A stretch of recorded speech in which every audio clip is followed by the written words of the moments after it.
Welcome to our Israel-Palestine podcast, a project by graduating high school students from Berlin-Neukölln, home to Germany's largest Palestinian diaspora, and a second home to many young Israelis. Israel and Palestine are painfully present in our district and in our schools. We've spoken with historians, legal scholars, trauma researchers, and educators, some of whom are world-leading experts to better understand this ongoing conflict. Our approach has been multi-perspectival. We don't aim to resolve controversies or contradictions, but to hear different perspectives. Human rights and international law are the foundation of responsible multi-perspectivism. Can we learn to listen and hold conflicting truths at the same time? Find your own answers, or better, questions. Are you ready for the discomfort of learning? Welcome to a new episode of our Israel-Palestine Student Podcast. My name is Alexandria. And I'm Alpha. We're very honored to guide you through a unique, deep, and meaningful conversation today. And I'm Mert. Today's episode is incredibly special. This year marks 80 years since the liberation of Auschwitz. We are profoundly honored and grateful to welcome a truly historic guest here in Berlin, a city at the center of an unparalleled history of anti-Semitic persecution. Our guest has dedicated her life to understanding the human impact of the Holocaust across generations. She understands Jewish trauma and Jewish resilience like very few others in the world. Dr. Yael Danieli. Dr. Danieli is a pioneering clinical psychologist and world-leading trauma expert. She founded and directs the Group Project for Holocaust Survivors and their Children, which established the world's first ecological care program for Holocaust survivors. Her groundbreaking research into multigenerational trauma has profoundly shaped the field of trauma studies worldwide. Over the course of her career, she has built an unparalleled global legacy and has most profoundly shaped how entire societies understand and respond to the long-term impact of mass violence. One of the most powerful expressions of that historic legacy is the International Center for the Study, Prevention, and Treatment of Multigenerational Legacies of Trauma, which she founded in 2014. She is the creator of the Danieli Inventory for Multigenerational Legacies of Trauma, a pioneering scientific tool which allows the study and comparison of inherited trauma across cultures. Dr. Danieli is also a world-leading victimologist and has played a pivotal role in shaping international law. She is the only living expert who contributed to the creation of all victims' rights instruments globally. She has served as a senior advisor and representative to the United Nations, consulted international courts on major genocide tribunals, including those for Rwanda and the former Yugoslavia, advised South Africa's Truth and Reconciliation Commission, and lectured and trained in Northern Ireland. She has shaped how the United Nations and the International Criminal Court respond to victims of violence, especially terrorism, and helped to find standards for reparation and reparative justice. In the world of trauma studies and in the world of international justice, she is a living legend, and her historic contributions have brought healing and justice to some of the most devastated regions in the world. Dr. Danieli, a very, very warm welcome. We're incredibly honored and beyond grateful to have you with us. Also for me, a very, very welcome. It's an incredible honor and a unique opportunity to learn from you. Thank you so much. It's just incredible. Thank you. It's very moving for me and humbling to share any knowledge I have with you and to hear how you see things too. Thank you so much. Because what made me an expert is that I listen to people. So, first question, Dr. Danieli. You were born during the British Mandate period in what was then called Palestine before the State of Israel was founded. What are your earliest memories from that time? And how did you perceive Britain as a colonial power as a child? My earliest memory, I was born in a kibbutz till it's dark. My earliest memories is of lots and lots and lots of blue sky and a sense of freedom. And a very loving community. I actually experienced the British Mandate, what you call the colonial British Mandate, as a child after we moved from the kibbutz to the city of Tel Aviv and lived very near the headquarters of the British Mandate. And as children and adults, I suppose, there was a curfew. There was a curfew every day from 6 in the evening to 6 in the morning, which in the Middle East, it's ridiculous, right? Because it's sunshine until 8 or 9 in the evening. So to be shut off at home is, especially for children and for animals, is not just confining, but extremely unpleasant, to use a very silly word. Not only I think we experienced the British soldiers, we only met soldiers and they were only men, as very stern, very rigid. They didn't see us as human beings or children, growing children. They saw us as potential disturbance and potential lawbreakers. So we don't have warm memories from that period. And I also remember an incident where one of the soldiers came upstairs to show my mother how to behave and humiliated a pregnant woman in front of a little girl, which was to this day is a very traumatic memory. Or when the dog ran out at 6:10 and was shot in front of the child. So I have not forgiven the British Mandate for taking a big chunk of my being a child away from me. At the same time, during those years, after 1945, even before Israel was born, I'm older than my first country, Israel. What I said that my little country. We started hearing the horrific stories from Europe of what happened to family members.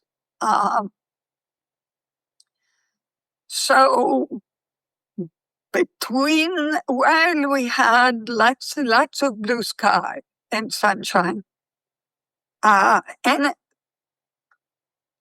there was a great deal of oppressive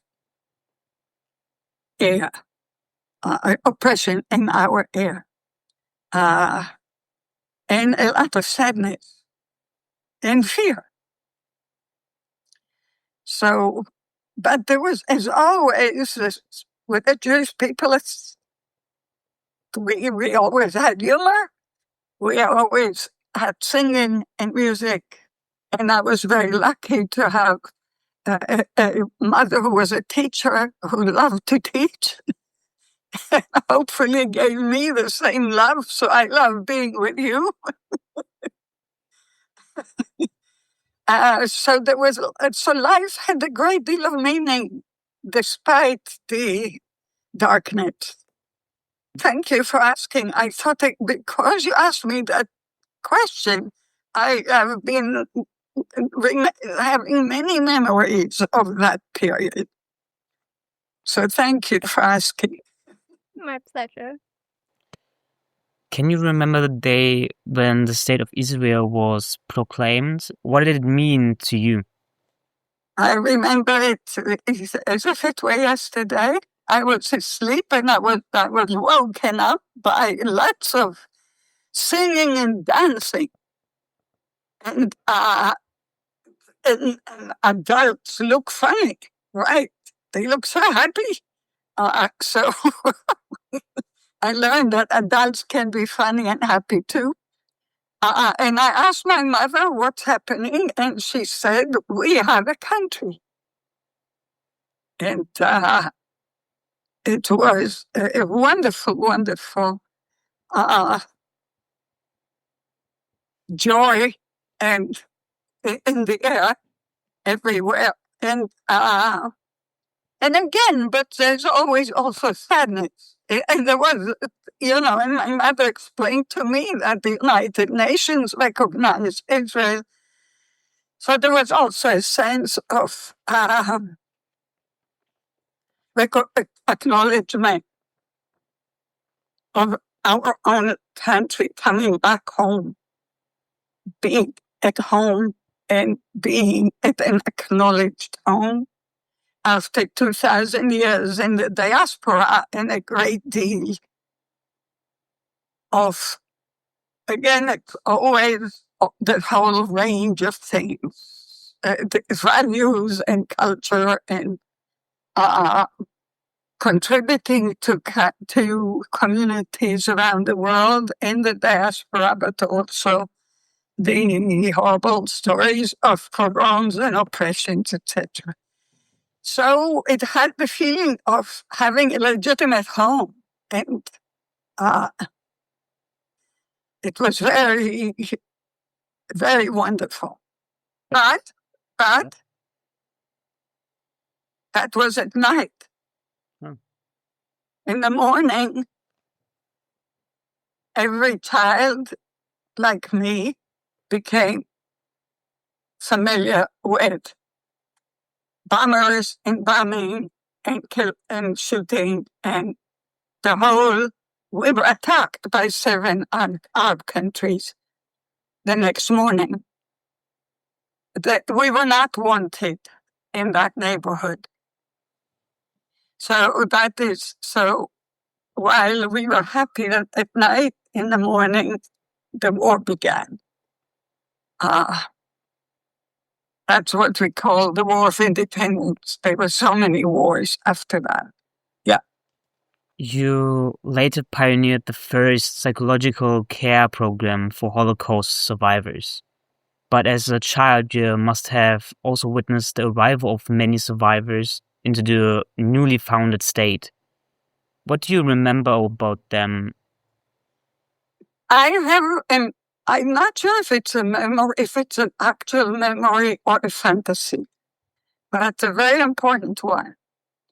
That Israel was very smart at not only receiving survivors on some level, but also in making the children your age or younger useful, a part of the receiving.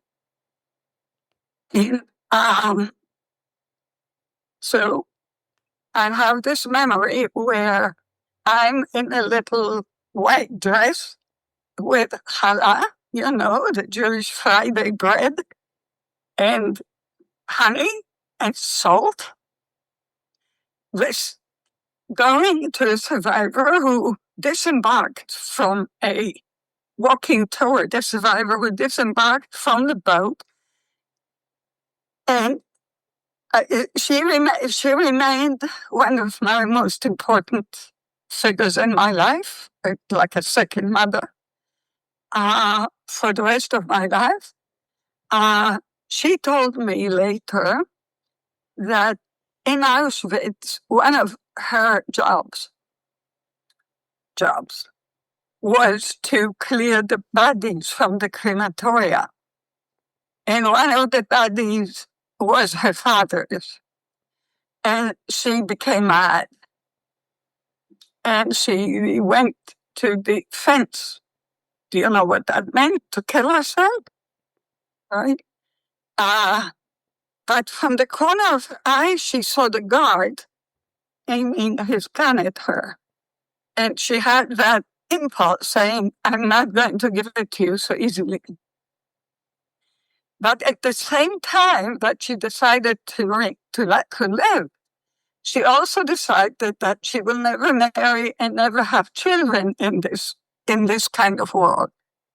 But that when she met me, that little girl with the curls, she decided to marry and to have a child. So you can understand that for a little girl, that's an amazing mission, right? It's like saying you have the power to change terrible sadness to joy and future orientation, right? And life giving. And I think I know I can see in your faces that you understand why I chose my career, even though that was not conscious for me. But it's certainly a part of having the feeling that no matter how terrible things are, there is hope, and you can do something to make the world better and to build a future. So I learned from survivors all of that, the resilience and the hope and the possibility of change. And I learned to listen. I learned to listen even when they were very quiet. I learned to respect the other person, to rarely, one can never say never, to rarely walk into a relationship, particularly as a therapist, with lots of assumptions, right? But to humbly, you learn a great deal of humility, to humbly listen and learn. And always keep an open mind. It's not, right? It's not an easy thing to do. It's not what we always do, but to do your best to keep an open mind and to always learn. So I learned a lot from them. I learned the power of community. Actually, as I said at the beginning, my schooling did not teach me the trauma work. Survivors did. Okay, so they are the experts. Remember to read out loud. You see, it's good to look at the world like that, not like that. When you're like that, you don't see anything. So to our next question. What drew you to study psychology, and what led you to focus so deeply on trauma and its transmission across generations? You know, every one of your questions has at least 3. You do know that. So I answer only a part, and I feel terrible about it. So the story of... So I was doing my doctorate in psychology, and I was being originally from a European tradition, of course. Both my parents came from Europe. I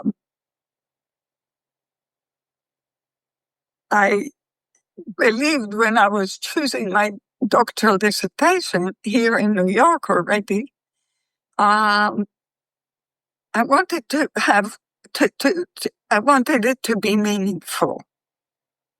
No, but I'm answering your second question instead of the first. Right? You asked me really two questions. You always ask more than one question. So let me ask the first question first, answer the first question first, and then I'll go to that. So the reason I chose psychology was very funny. I was actually interested in philosophy. I was actually interested in ethics, in why people make that, why people choose certain things in terms of content, and how do they go about the process of judging, making their judgment or making their choices.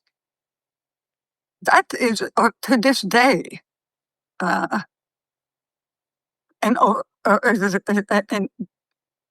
totally interesting question for me. So I already had degrees in music and in philosophy and in psychology, but my question was sort of in the intersection between philosophy and psychology. Right? So I wasn't sure what I should study, whether I should go further into philosophy for a doctorate to understand what philosophers have taught us about it, and to take that maybe a step further, or to go to psychology and learn more empirically how people, regular people, not great thinkers and book writers, but anybody in the street, how do they think of making their next choice? Because, all of life is a choice, right? Before half an hour ago, you could have chosen to be someplace else. Now you're sitting with me. Later, you will choose to be someplace else, right? So everything. But we do it sort of as if there's no process involved. So I'm still very interested in that. And so I decided to take it the long way and go to psychology. And then come back to philosophy. But of course you get stuck because psychology is so interesting. Now you ask me, how did I choose? How did I choose my work with Holocaust survivors? They chose me, really, because my choice, as I started saying before, was to find the most meaningful questions for my doctoral dissertation.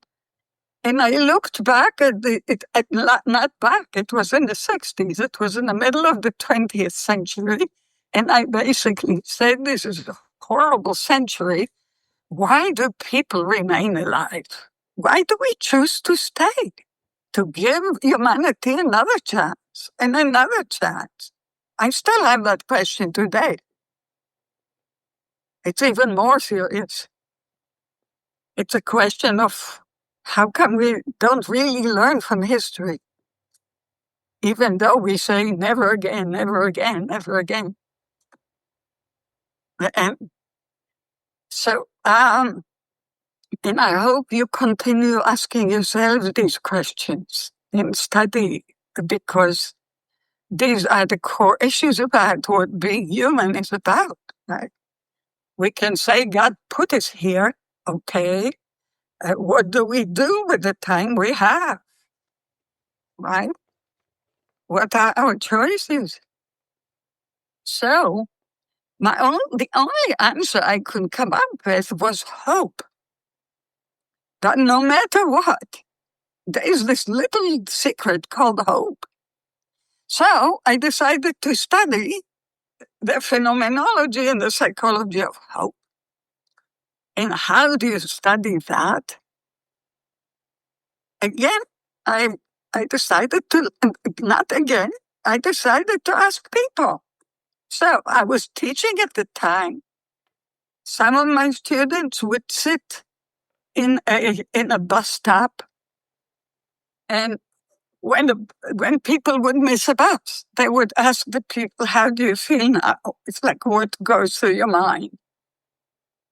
Because one could think that missing a bus is a trivial challenge to hope.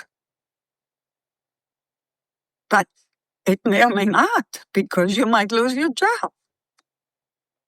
You might miss the date of your love life. Right?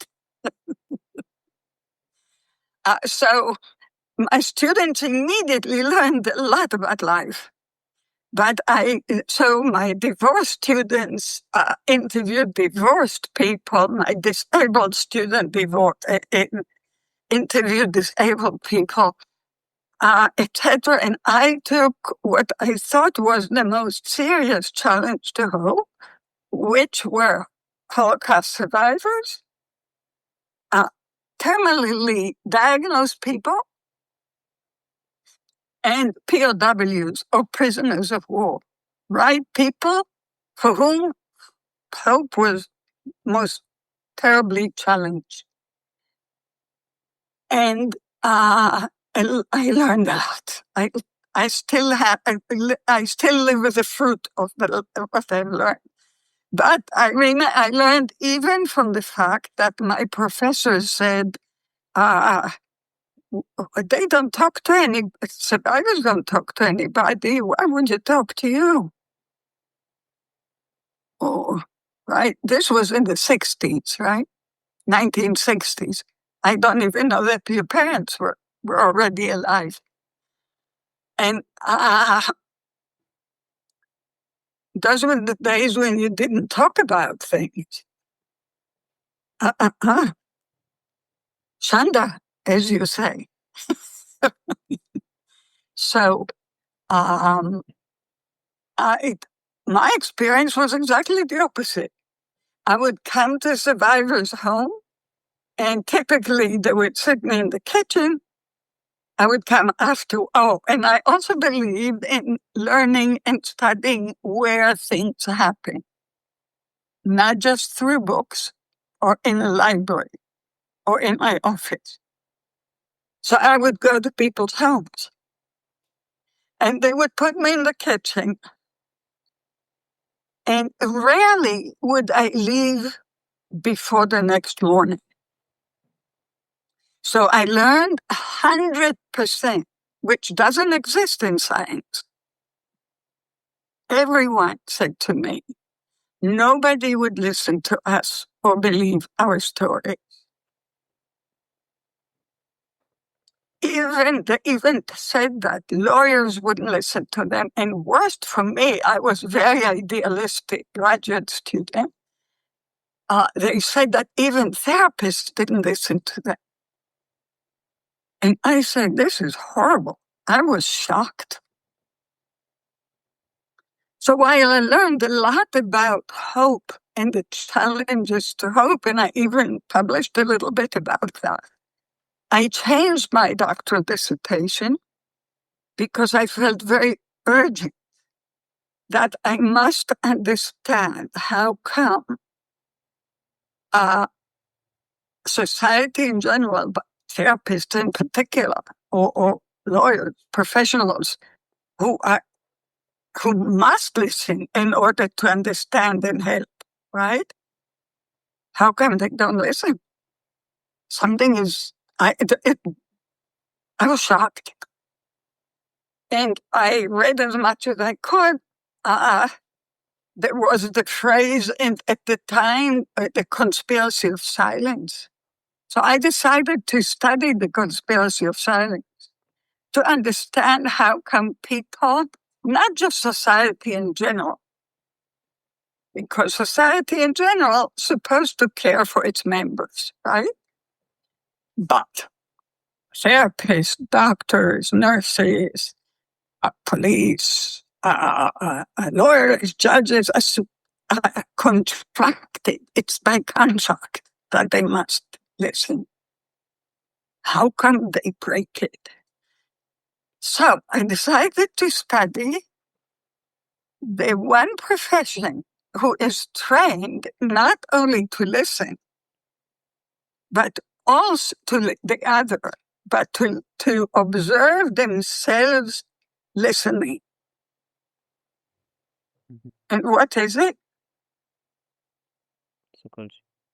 Psychoanalysis. Right? It's the only profession where you don't learn only to listen, but also to listen to yourself listening. So I found the 63 psychoanalysts around the world who knew they were treating Holocaust survivors, because, of course, if you don't ask questions, you don't know. So I interviewed them in depth. I found 49 ways of not listening.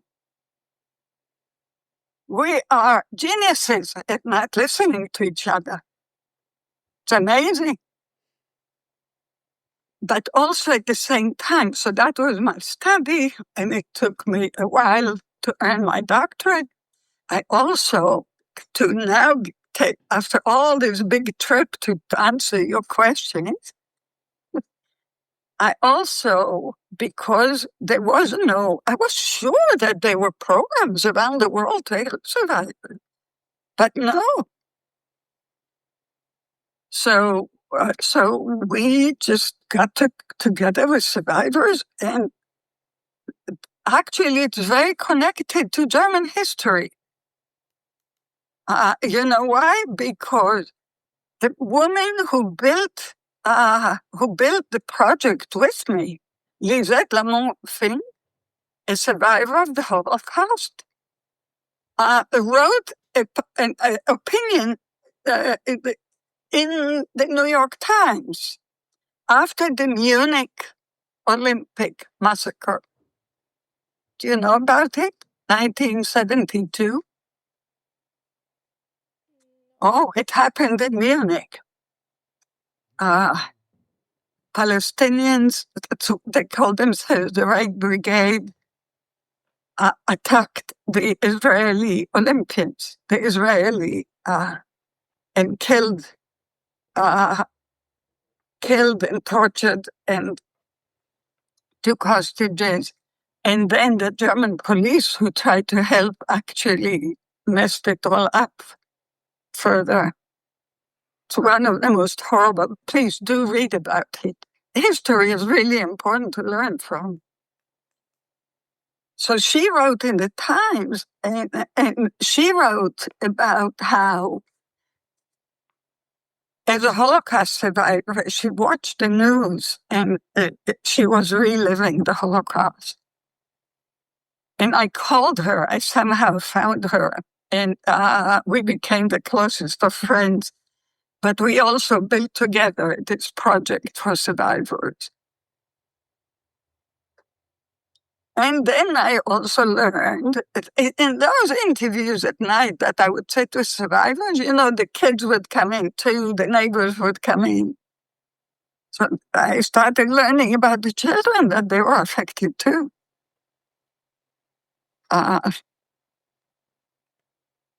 Sorry, you thought I'd give you a short question? No, it's important to know the whole story to get a better understanding. So it's actually really nice. Thank you. No, I love you. I can see you're hearing me. How do you feel when I tell you this story? A lot of mixed feelings, a lot of sadness, but also at some point happy when finding also happiness. So thank you. What about this quiet one who is sitting on the side? Yeah, hello. I'm here. I'm still here. I'm listening and writing stuff down what you said, just for later to review about it. I'm pretty impressed by your thinking, to be honest with you, and your opinion in generally, and the way you go on to something. This is really impressive. And yeah, it's nice to know new methods and new thinking methods from every person. Experience for me also when I'm growing up. So where did you grow up? I'm still in the part of process. Of course, me too. But you for sure. I'm pretty young. And as you see, I moved professions too. Music, psychology, philosophy, history, justice. That's okay too, by the way. You can always keep your mind open to change. Yeah. So keeping that in mind, absolutely. You founded the group project for Holocaust survivors and their children in 1975, establishing the world's first care program. What motivated you to begin this work, and how did you start? I already talked about that, no? Yeah. No. So let me add a little bit more on that. You learn that I learned that I could even underscore it 100 times, that discovering the conspiracy of silence, they opened my mind to everything. Right? That's a funny thing to say. But because we were really not trained, we didn't have programs in schools to work with traumatized people, and with particularly not with massively traumatized people.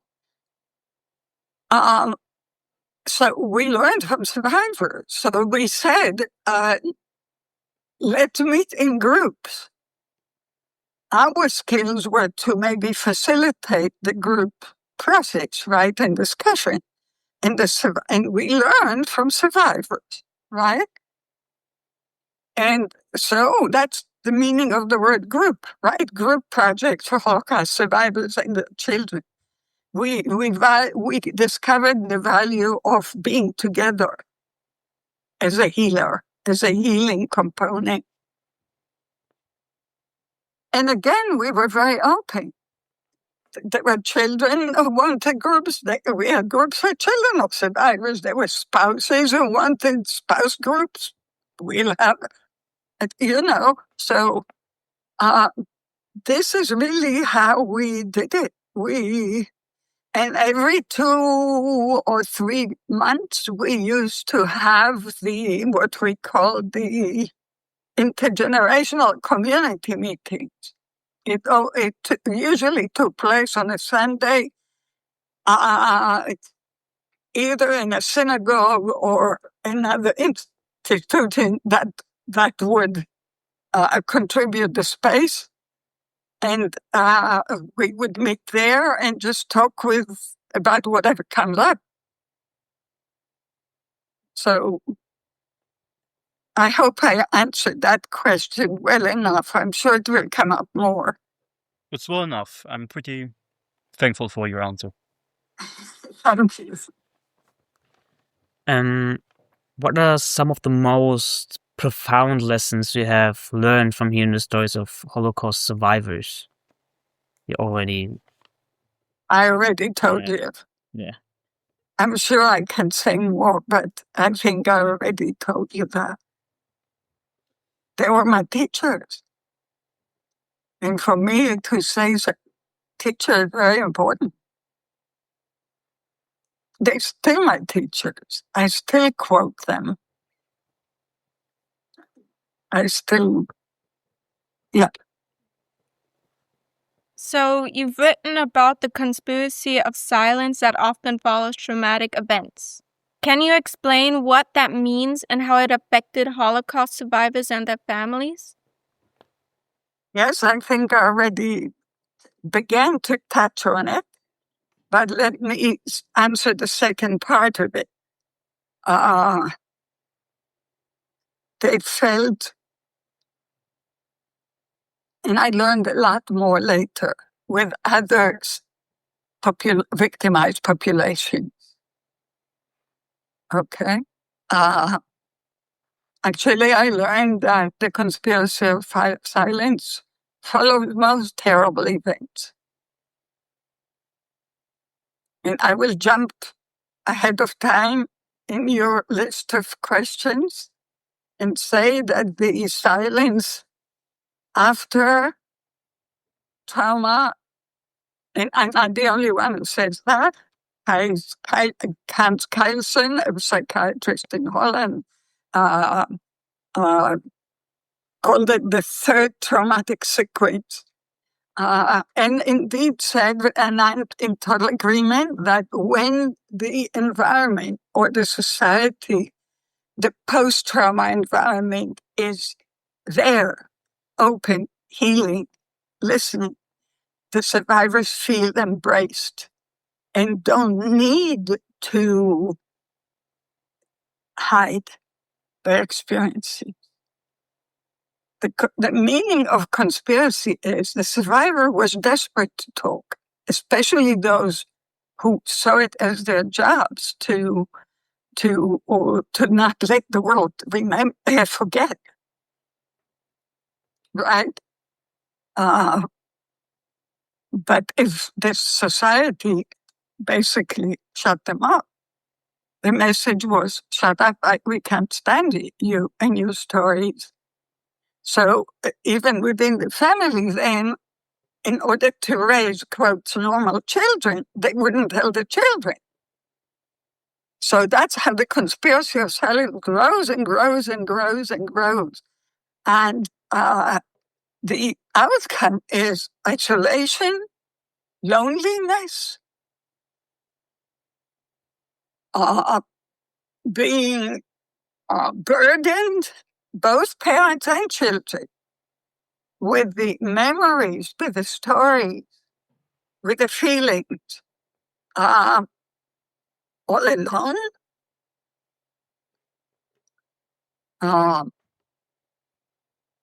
And ultimately being unable to even begin to mourn the losses. That's a whole other. You have a question about that too, I know. So the consequences are horrible. And the children then don't know, they might feel shame about their parents. They're so weird, they're different. There are many, many consequences, both for the survivors themselves and for the children. And I believe the loss is also for society. And even economically, and I always say that, it's not one of your questions. The question should not be how much money would it cost. The question should be how much money would it be in the long run if you don't invest? Do you see what I'm saying? Yes. Because the problems won't go away. Now, you understand more than most people. Thank you. We already talked a little bit about trauma. In your work, you described 3 primary responses to trauma: the victim style, the numb style, and the fighter style. Can you explain these types and how they help people cope with the Holocaust? So, very quickly, my theory of trauma, which is actually corroborated by research. If you think of you or me or everyone you know, right? Who is I? Who is you? So each one of us is a complex interplay of multiple systems, right? The biological, the intrapsychic, you see all of them here on the picture. The interpersonal, that is you in relation to other family, social, community. The ethical, cultural, religious, the ethnic, ethnic, cultural, religious, spiritual, the environmental, political, national, international, right? So we are all this system. If you go next to the next slide, okay? This drawing is done by a Holocaust survivor, Fred Turner. So my theory is called Trauma and the Continuity of Self. A multidimensional, you understand that? Multidisciplinary, that means we need many disciplines to understand. Integrative, to put it all together, framework, okay? So you see what Fred drew here is indeed, this complex identity you see down there, right? These circles. Yeah. And in normal life, if you think of this like an elevator shaft, right? In normal life, the elevator goes up and down, there's free flow, except for this little bit, computer, AOL, whatever. But normally it flows freely. Trauma, as you can see in this tower, right? The trauma ruptures this free flow. Okay? You could see the victimization rupture, Yes. right? And then what I'm saying, it happens the conspiracy of silence, right? Or the cutoff, or homecoming. This is names of other theory. Okay? So here is the rupture. What happens after the trauma, the conspiracy of silence, etc., to the present, to the future, right? It's along the time dimension. So you see that, in effect, the conspiracy of silence would lead to the wound not to be healed. Okay, let's go on. Okay. But let me just send you a very important quote right here that used to be at the entrance to my office by another survivor, Bruno Bettelheim. You may have heard his name. And he wrote, what cannot be talked about can also not be put to rest. And if it continues, the wounds will fester from generation to generation. Do you understand? I don't see you because I see the share screen. So just say yes or no. Yes. Yes. This is an extremely important, remember that quote. Okay, so here you see part of the model here, right? There's the trauma rupture that creates fixity, like, right, you get stuck in there, okay? It's made of the survivor's survival strategies, right? How the survival survived during the trauma, and with the silence of society, right? Family history. Okay, this is the whole model. Sorry. You have, okay, just remember this one. Go to the next one.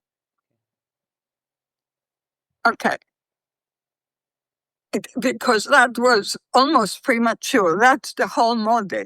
Okay, but you'll see it again later. You asked me about the victim, NAM, and fighter style. You see it here. Okay? So one of the discoveries I made at the time was survivors are not all the same.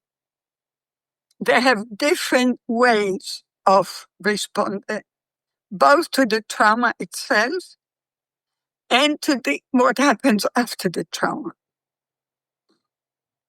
They also, and I describe these differing, I call them post-trauma adaptational styles. Why adaptational? Because they simply did their best to adapt, right? Why styles? Because these, rather than just a bunch of symptoms, these become a way of being. Okay? So the victim style is characterized by, as you see here, stuck in the loss and trauma rupture.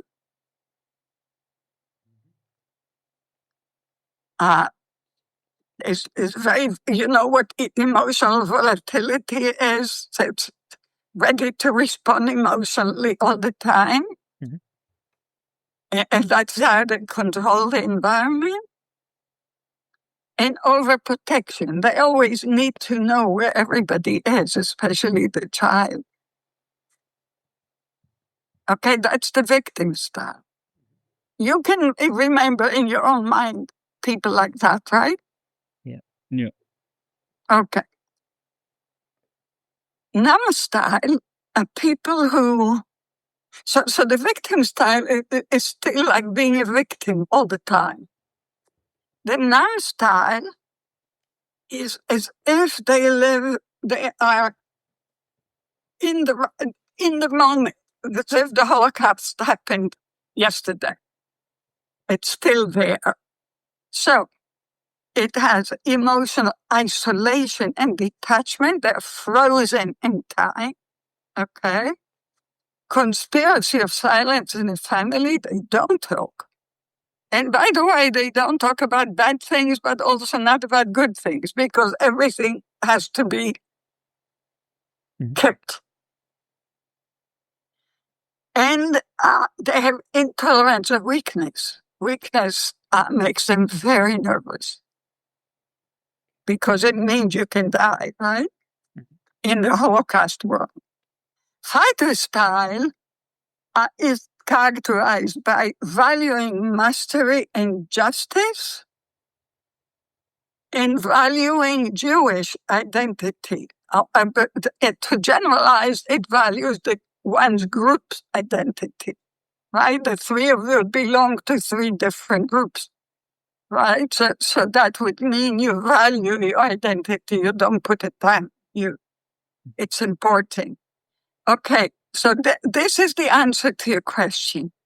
I think Is it clear enough, or it's too... Yeah, I think it's pretty clear, and also with the support of the presentation, it was easy to understand.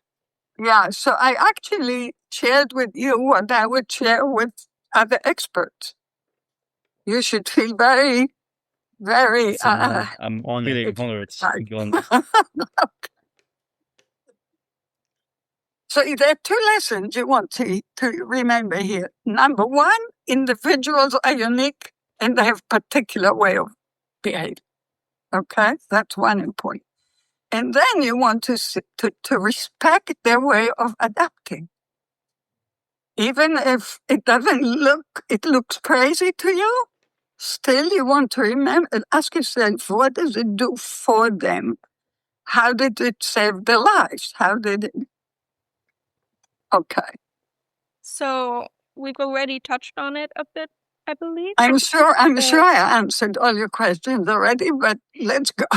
So how does trauma transmit across generations, and how do those coping strategies of parents shape children? You've even developed a scientifically validated tool, and the Danieli Inventory for Multigenerational Legacies of Trauma, that allows researchers to study inherited trauma across cultures. Can you give us a sense of what this tool helped to reveal? Is there a way of interrupting or healing that cycle? Yeah, you ask at least 10 questions still. Yeah.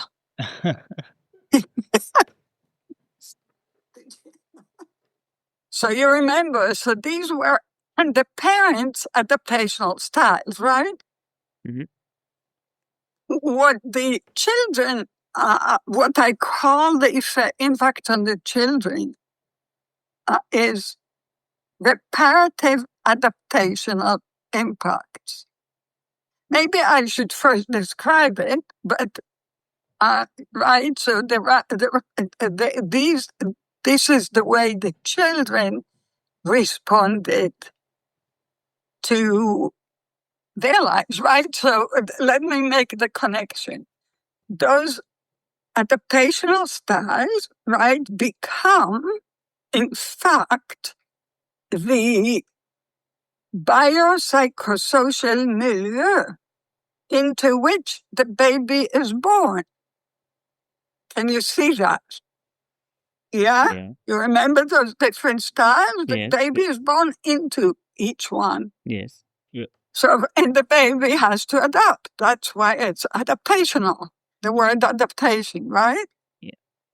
Impact is plural because it's impact from the parents to the child and then from the child to his own children, of course. And it's many, it's never just one. Why the word reparative? Because each, I believe, most profoundly, that the most profound mission that every child takes on him or herself is to repair the world for the parents and for themselves. You too. But certainly, if your parents went through horrible trauma. Okay, so that's why I call it reparative adaptational impacts. Not only that, in the International Center for Multigenerational Legacies of Trauma, we call the awards we give to people the Repair Award, right? The people whose work or vision or contribution repairs or wants to repair the world successfully. Okay. So the reparative adaptational impact, that is the impact on the children. You remember the parent, the victim was overprotective? Yes. As you see here, the children are reparative protectiveness, right? They protect the parents back, right? They have the important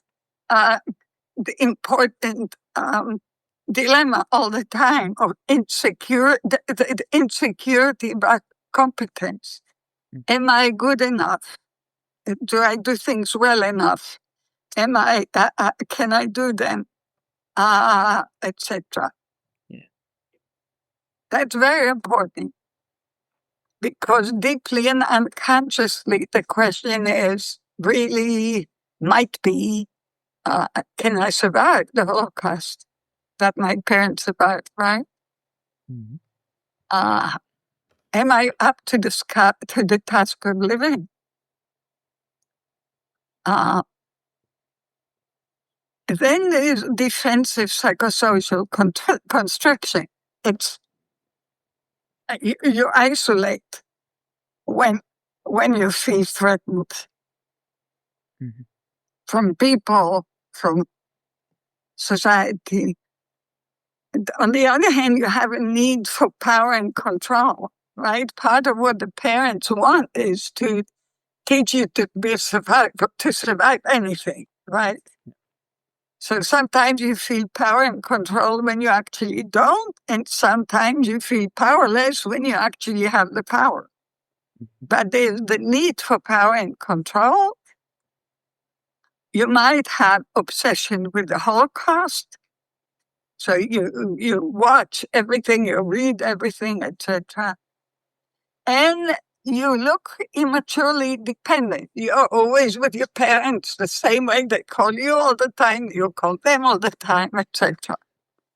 Okay? But again, both the victims, the adaptational styles of the parents and the reparative adaptational impacts of the children is not a matter of yes or no, but it's how much of it. Do you understand what I mean? Yes. How intense is this in your life? Yes. Okay? Yes. So you might have an obsession with the Holocaust, but it's not so bad, right? When we study it in the Danieli Inventory, it's from not at all to all the time, right? You know those 5 ways of responding to surveys. You will learn them. Okay. Yeah. Whew. Did I answer your question? Yes, you Yes. did. Thank you. So the next question. But I'm sure I answered already. Go ahead. Many young people today know little about the Holocaust. How would you help them to understand its singularity? Is it not only singular as a historical rupture, but also as a psychological rupture? Well, I think everything we've been talking about is about that. If you mean, how do you try to make it relevant to people who live today, and for them is long ago history? You try to make it relevant to them, to their own lives, right? And fortunately, we do live in a world where that is full of trauma. Even if, God forbid, right, even hopefully it's not directly related to your own loved ones, you watch the news, you cannot remain unmoved. So, in general, you're asking a bigger question, really, of teaching difficult, what I call difficult knowledge, right? Sharing difficult knowledge.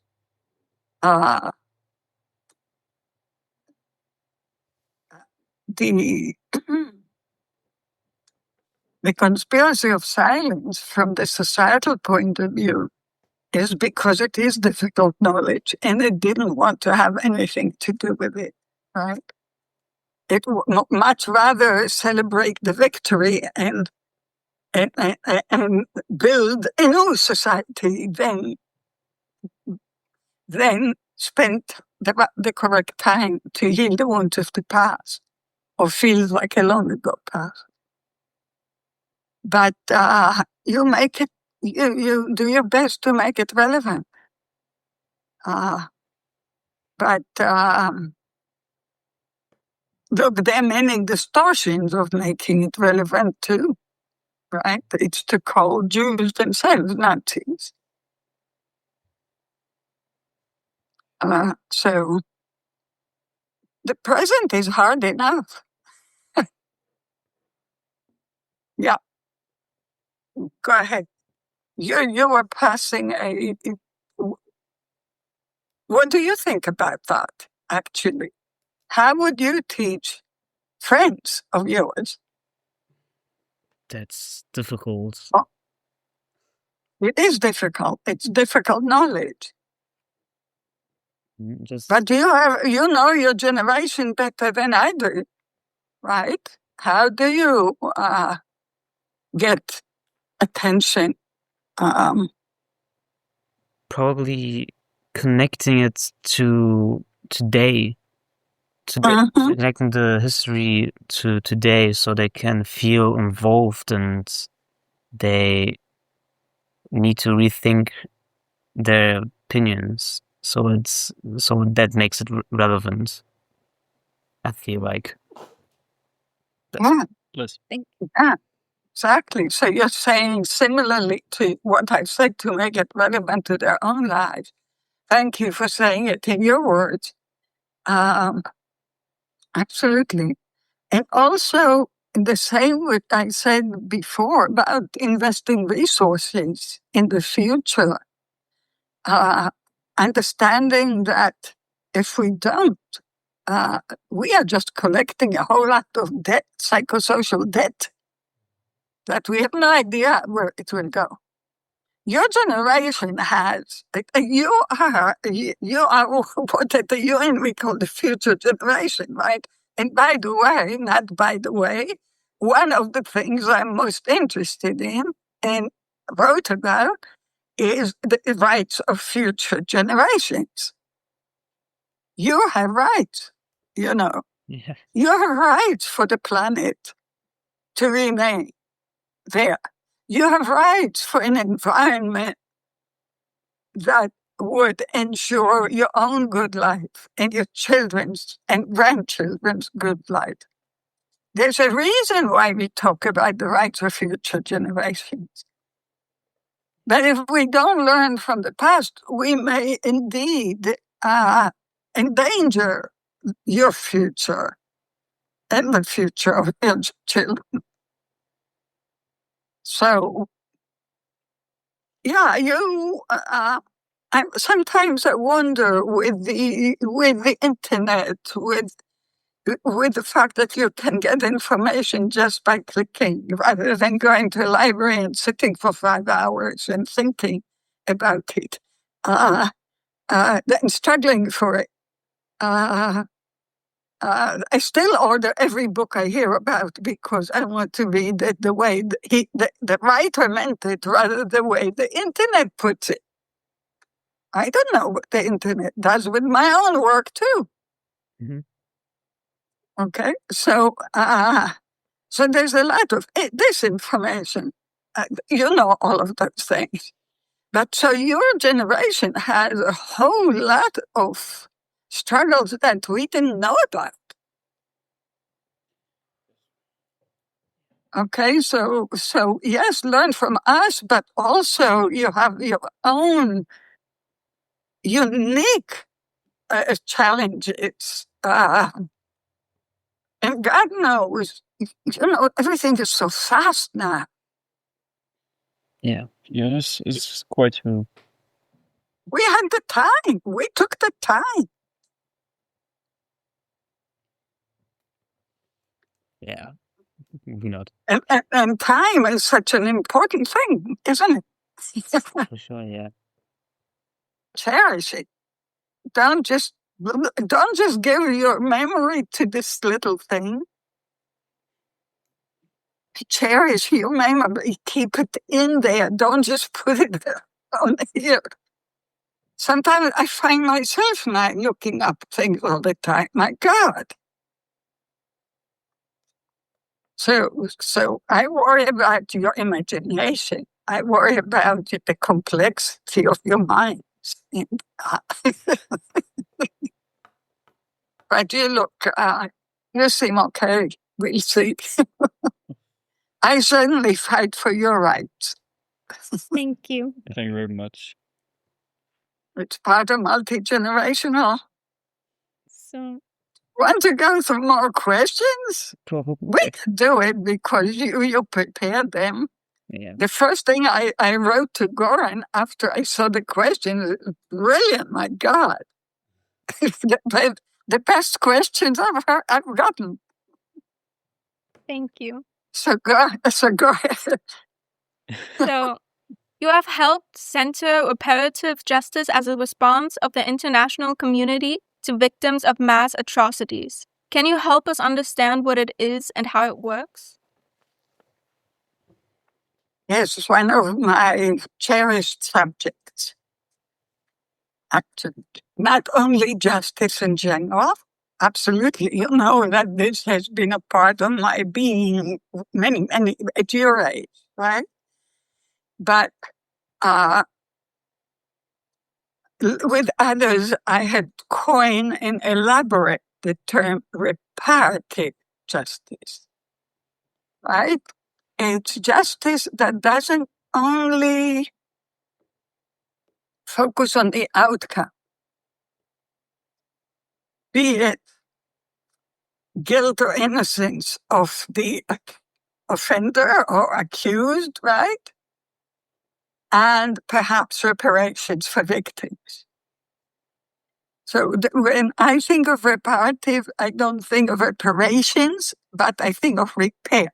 You know my thing about repair, right?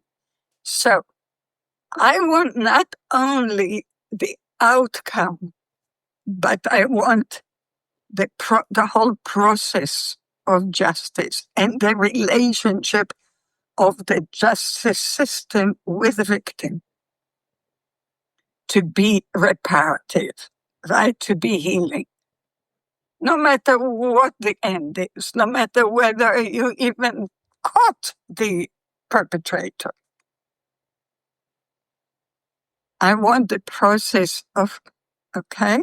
So what I say to courts, particularly International Criminal Court, but any court, is that the moment you decide to investigate the case, you already have in your mind an idea of what the victim would look like. Explore that, because you might be closing your mind off to the real person you're going to meet, right? So your relationship begins even before you ever meet. Then every moment of the process of justice, to me, can be either healing or neglectful and traumatizing. Just using the victim as testimony and forgetting the victim, right? Or not staying in touch with the victim. But worse, re-traumatizing. Like asking a rape victim, what were you wearing that day? Right? As if it's her fault. And you find that all over the world. It's just terrible. Okay? So what we call justice can withstand a lot of improvements. Particularly in my own writings, if you're interested in that now or later, I point to three major challenges of the justice system vis-a-vis the victim. First of all, by the way, you must have heard the term victim-centered. If not, let me just teach you a little bit. Justice traditionally has been for society, right, or for the government. We're talking about justice for victims. It's really, we are changing the mindset of justice. I was going to say something else too. Yes, the three main challenges I point to in my, of course, the conspiracy of silence, right? That good therapy, good justice, good relationship cannot enhance the conspiracy of silence or cannot perpetuate the conspiracy of silence. Because you remember what Bettelheim said, right? If you can't find the words, you cannot put things to rest.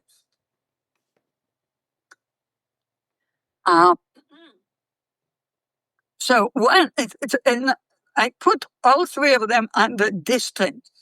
So it could be a geographical distance. For example, the genocide is perpetrated in the Democratic Republic of the Congo. Okay, and the court's justice is done in The Hague. That's geographic distance. Can you imagine yourself being the victim all the way in Africa, and you have sort of to imagine to yourself what you couldn't do if you wanted to, what's happening to your case miles and miles away, right?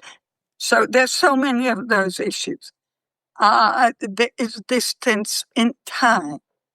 The process of justice takes much too long. And I explained that you asked me again about that. And number three, distance in person. And that has to do with the way you're treated. Does the stuff look down on you? Does it keep you out? Does it let you know what's going on? Or does it just use you, as I mentioned? But you can read. I've written a lot more about that. But I want to go back to how children receive their inheritance, as you called it. When we use the Danieli Inventory, we find that parents who adopt the victim style, Inam style, tend to put their children at more severe risk of mental health problems and higher reparative adaptational impact than others. Okay? So when I say justice takes too long, think about it. This will make you an expert, more of an expert today than many others. Think about it. While justice is taking so long, the victim can give birth to children, and the victim has to continuously prove that they're victims in the justice system, which means it's not just the length of time. It means that this thing that is supposed to bring you healing, which we call justice and admire so much, the fact that it takes so long may actually make your children worse without anybody noticing it. But victims and the victim style can be used politically as well. You have also played a pivotal role in shaping international law. As the only living expert who contributed to the creation of all victim rights instruments globally. As an international leading voice in victimology, what do you believe are the most important principles in delivering the justice to victims of mass violence? And how can the world better integrate these principles today? We already talked about the problem in the justice system. Therefore, we want to talk a little bit about the solutions you think are needed. One of the reasons I supported the creation of the International Criminal Court indeed is that it is the most advanced institution toward victims, the justice institution toward victims. It has the trust fund for victims. It has victims' rights clearly spelled out in the provisions of the court. Victims have the right for protection, for participation, for reparations. Participation is extremely important. The victim himself or herself can voice their own right through a representative, unfortunately, because there's so many millions of victims when it comes to the kind of atrocity crimes that the court deals with. But it's actually focused on victims and justice for victims and on doing their best to establish and operationalize victim rights in the system. Is really what needs to be done. But you already know also, more than many people in the court, that the court must not perpetuate the conspiracy of silence in anything it does, both in terms of the victims, the way they care for the victims, and victims have the right to be treated with compassion and dignity, etc. So that can leave a lot for improvement, because just like my profession did not prepare me, my generation of professionals, to work with traumatized people, most law schools still don't train lawyers and legal professionals to work with victims in a way that will not harm the victims, but opposite, actually, will benefit the victims and therefore their societies. Right? But one of the good things I learned, it's always easy to criticize one of the good things I learned is that the justice system learns. So while 2 years ago, when I was having an important webinar with someone from the court who said, "Oh no, multigenerational, forget it, too much resistance." Last year, one of the cases acknowledged the rights of a child born to rape as a direct victim, which means they acknowledge intergenerational transmission. So it opened the door wide open now as a precedent for the court to be smart about that too, to learn. So as you see, learning is for me always hopeful because it opens a door. Over the course of your career, Yes. you built an incredible global legacy, not only as a groundbreaking pioneer in trauma psychology and victimology, but as someone who has helped shape how now entire societies understand and respond to the long-term impact of mass violence. One of the most powerful expressions of that historical legacy is the International Center for Study, Preventing and Treatment of Multigenerational Legacies of Trauma, which you founded in 2014. Could you tell us what inspired you to create this center, what its mission is, and what you hope future generations will carry forward from that work? So, the first big chunk of my work life was with Holocaust survivors and their children. But already in 1998, I created this book, right? The International Handbook of Multigenerational Legacies of Trauma, that in effect has more than 30 populations from around the world in it. Because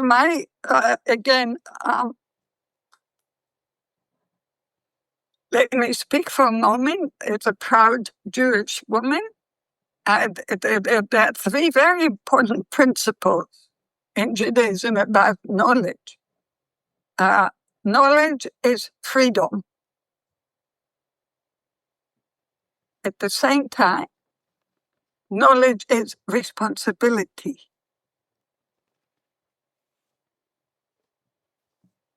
And at the same time, knowledge must be shared. Right? You cannot be selfish about knowledge. Again, this is part of today's fears, isn't it? How knowledge is being handled. But so when I worked with Holocaust survivors and their children, clearly I learned so much. And it was partly the world reaching out to me and partly my own belief that knowledge must be shared, was the creation of this book, right? To see how do other people around the world, how have other people around the world, including perpetrators, okay? Because there are a whole bunch of chapters in this book about children of Nazis, children of the apartheid leaders in South Africa, okay? Eastern and West Germany. So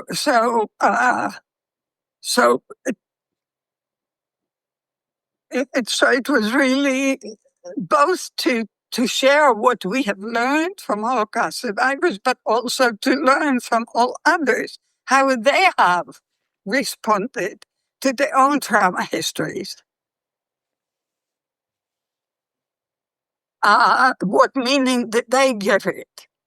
I mean, I learn about it every single day, literally every single day. This is on my mind. Every moment I'm awake, and sometimes in my dreams. So, do societies, let me share with you an incredible problem. Fascinating and horrible at the same time. The conspiracy of silence actually is one of the elements that makes culture. There are whole cultures where you can't speak about rape. And not only about women's rape, but oh my God, men's rape? Oh my God, no.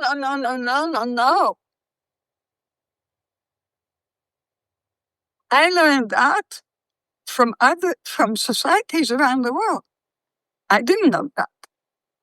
And I'm very concerned about it. That today it's one of my central concerns.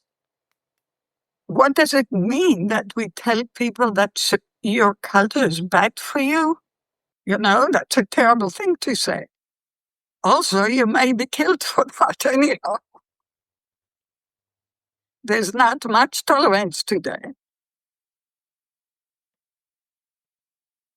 So, so that's one of the things I struggle with every day. And by the way, going back to the Danieli Inventory and to the center, it's directly relevant to the Danieli Inventory because we create the items.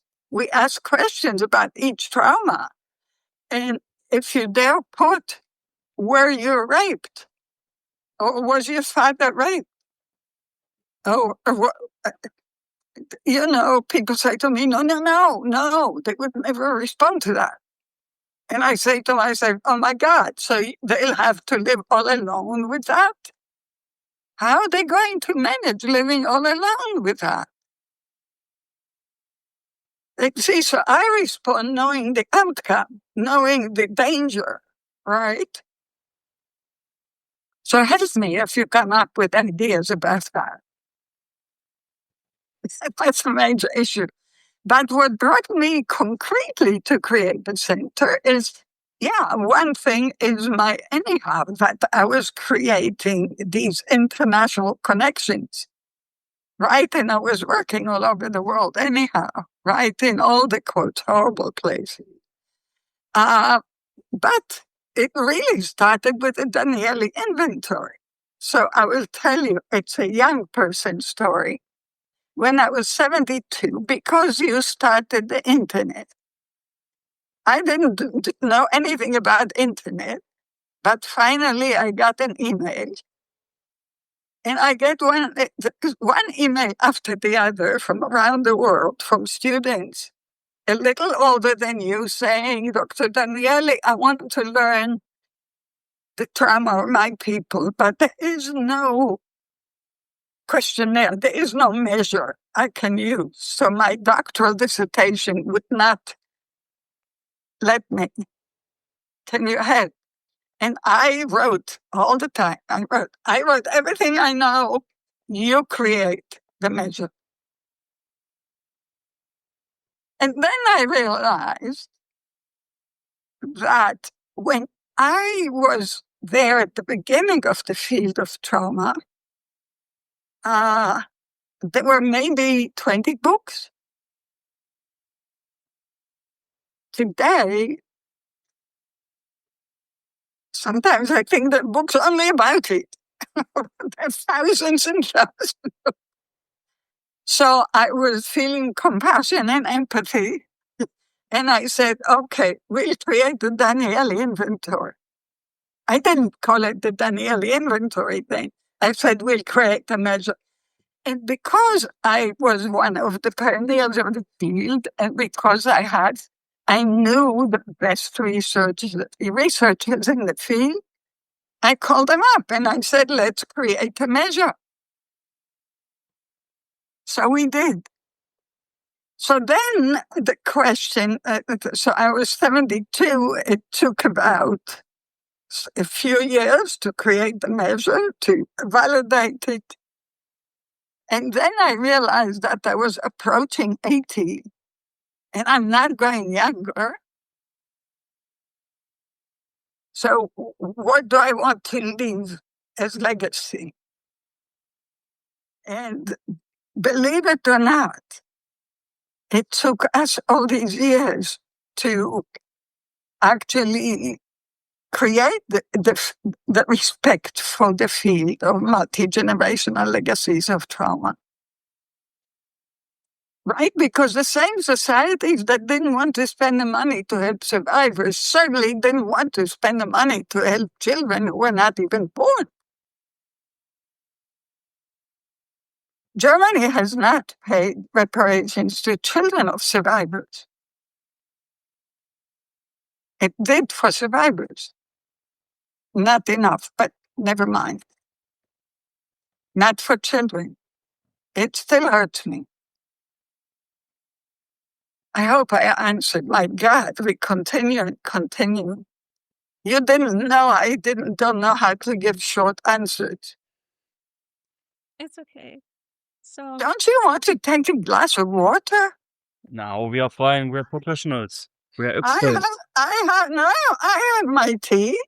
I also have my water. Oh, good. Okay. On Okay. to the next question. You come to Anwar Sadat. I admire him indeed. Go ahead. Is it longer? It's the longest question here.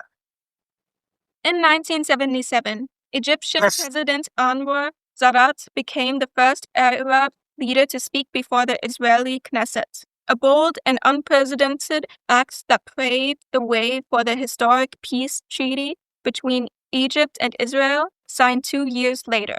That agreement remains one of the most significant milestones in the history of the broader Middle East conflict. In his Knesset address, Sadat spoke not only of borders and politics, but also of something deeper.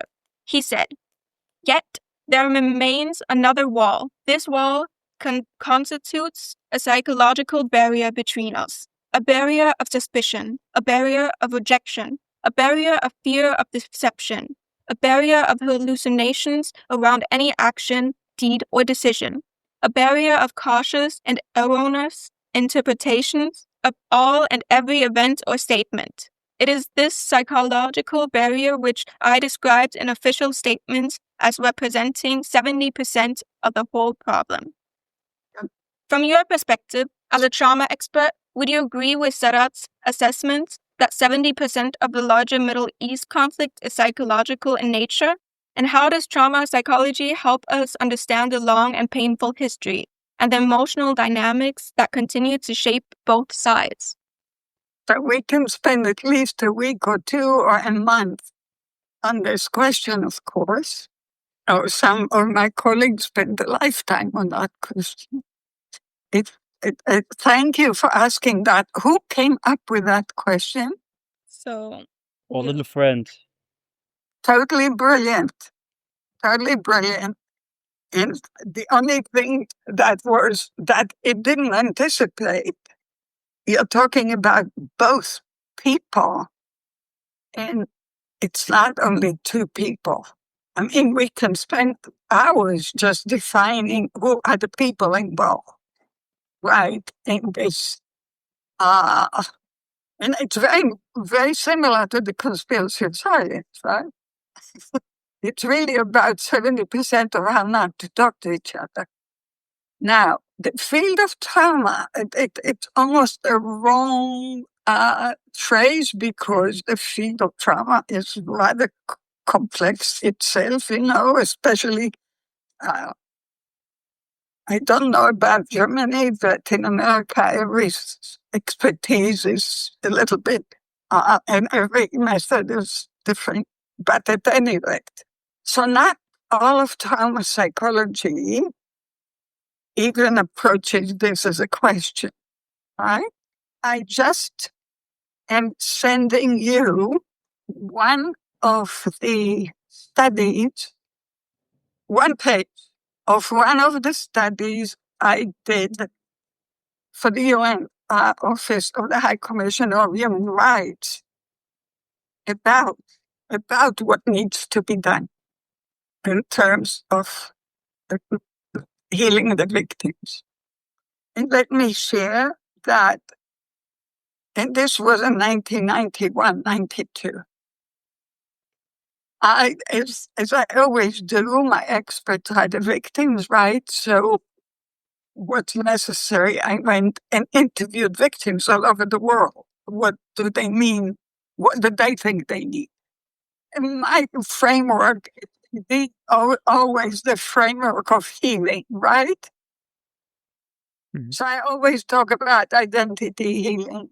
If you simply look into this and read, you remember the multidimensionality and the analysis of the different dimensions involved in the rupture and what needs to be done to help the victim heal.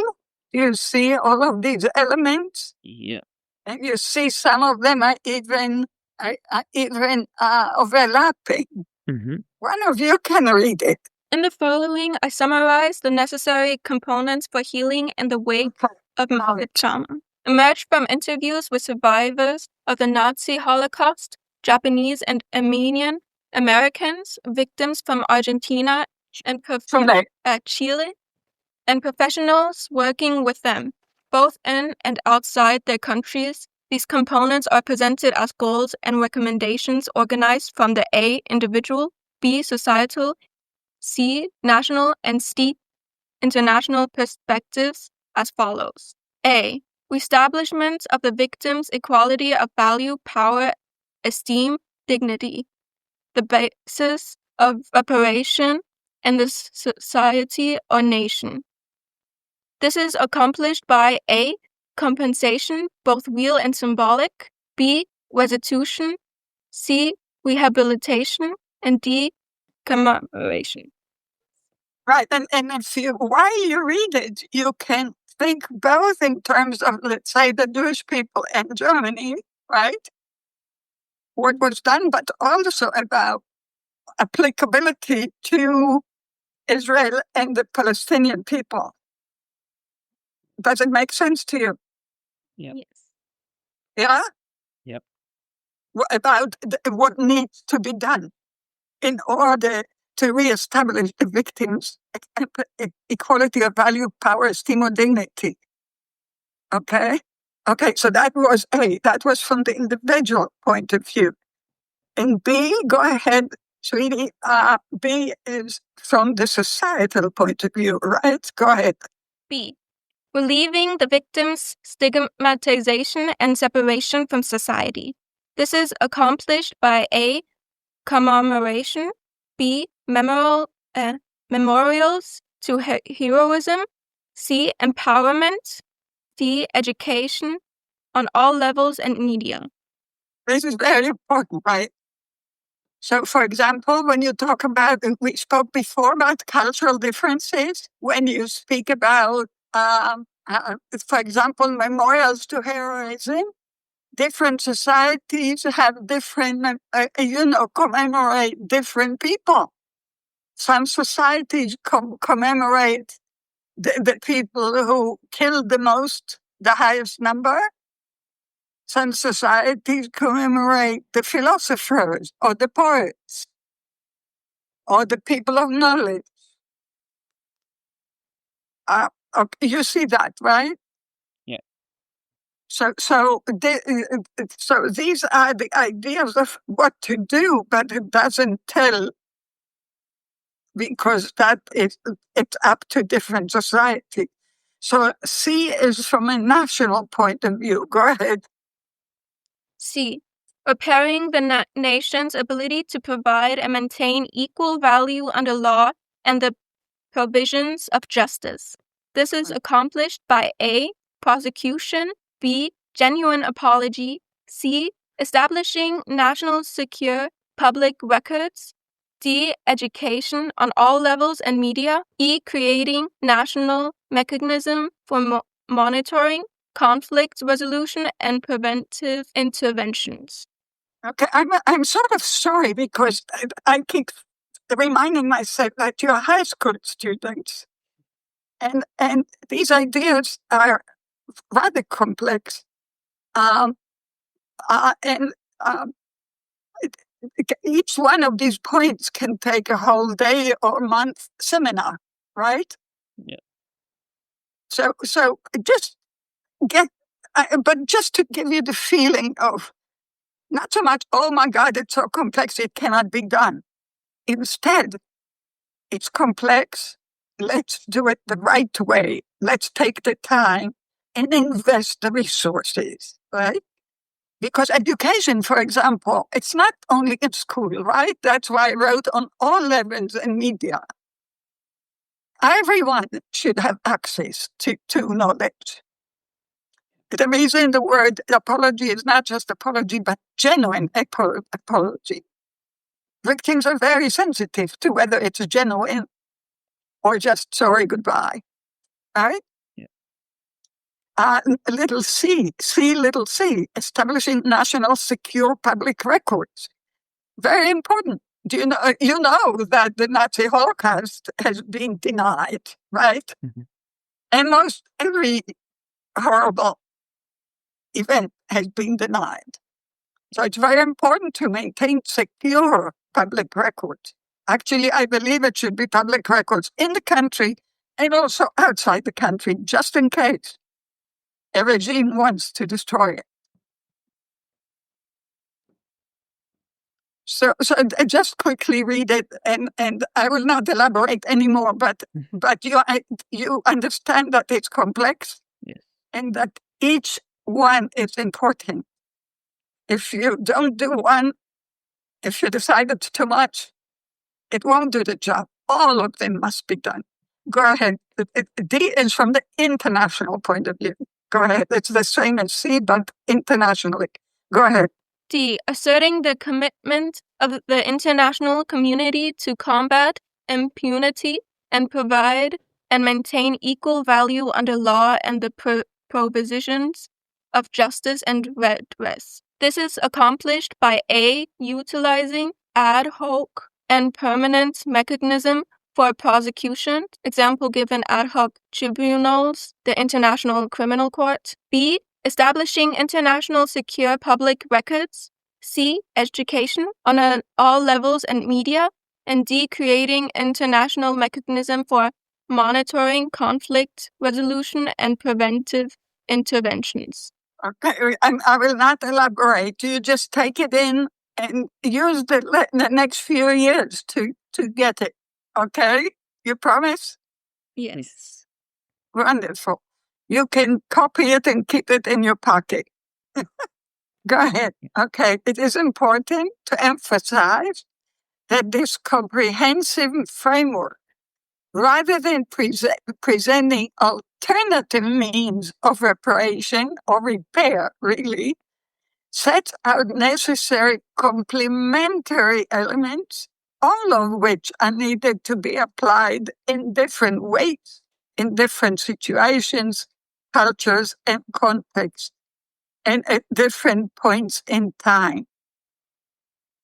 It is also essential that victim survivors participate in the choice of the reparation measure adapted for them. While justice is crucial, can we go to the next page? While justice is crucially one of the healing agents, it does not replace the other psychological and social elements necessary for recovery. It is thus a necessary, I'm talking about justice, it's necessary but not a sufficient condition for healing. Moreover, the different elements must be applied to transitional or alternative justice mechanisms, such as truth commission. This is important. Let me tell you the little story of Bosnia and Herzegovina. What I promise you is if it's too much, that's okay.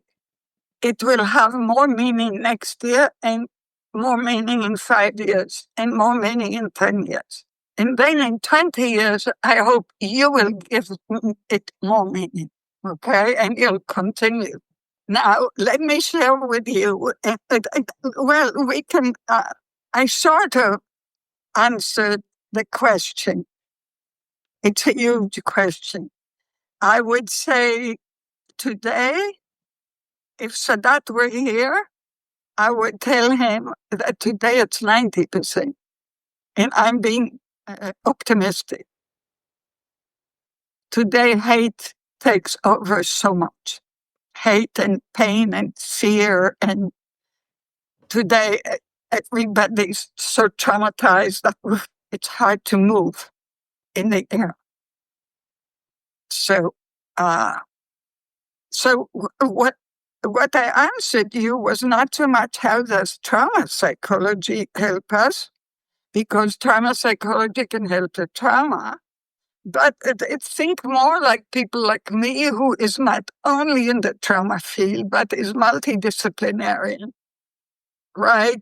And look at the bigger picture. Is that okay? Is the answer. I do want to add to you an example from my work in Bosnia and Herzegovina. And again, it's connected with Germany because it was financed by the office of Hans Koschnick, who at the time was the European Union governor of Mostar. And they liked the work, so they invested in it. Okay, and we worked a lot there. And I was not, it was a fantastic project. We went, we will have, I will add you, if you send me your emails, I will add you to the list of invitees of our webinars.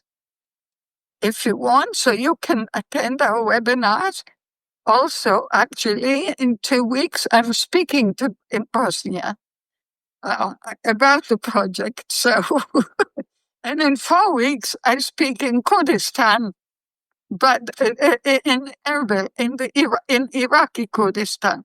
So, because we have a Yazidi working group, and right is one of the groups in the center. But what I wanted to share with you is just a little tiny thing, which is I called our work promoting a dialogue, because our work was about healing all the different groups, right? Because we didn't think that healing only one group will help society. So to heal everyone's wounds, right? But one morning I was woken up. They forgot that I was asleep, that we had different time zones. And they told me they decided to change the name. And I wanted to remember this. They said, that's not good English. It's fantastic psychology. It says, democracy cannot be built with the hands of broken souls. Let me complete. Democracy cannot be built with the hands of broken souls. I cried there until the morning. I was so moved because they understood what we were doing better than I did. You see, and you can understand why I think of it in the context of this question. The idea really is how to live together, and how do we choose to live together? Okay? So we can continue. Now we come to the most painful question, right? Yeah. So Only today the most. Right. you have described October 7th as the worst day in Jewish history since the Shoah. The world-leading genocide scholar Omar Bartov referred to the massacre as an act of genocidal violence. May we ask what you thought and felt when you heard the news of the horrific day? What historical reverberation did you feel?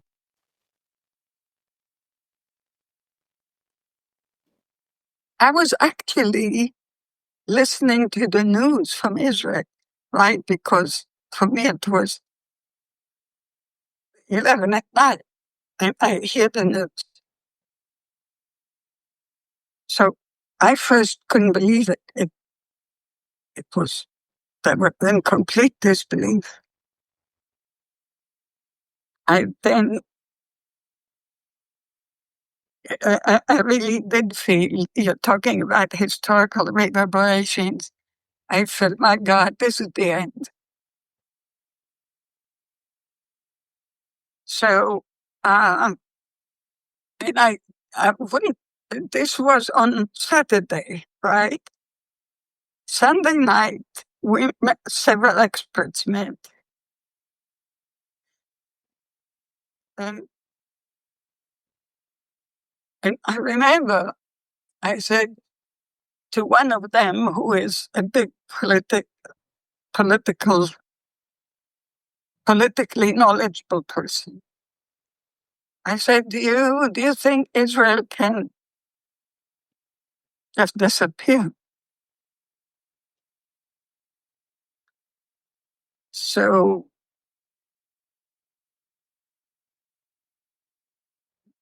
yeah. So these were my main two responses. And I think even if you put it in many other words, that is the core dread. Because after 2,000 years of history, finally we do have a home. Never again for it to ever happen to the Jewish people. And it was terrifying. I'm still terrified. And I don't think any Israeli is not. I think it's still, until we get the hostages back, we are still there. I don't think this time, despite everything that's happened, I think we are all still in October 7th until the hostages are back, and only then can we start.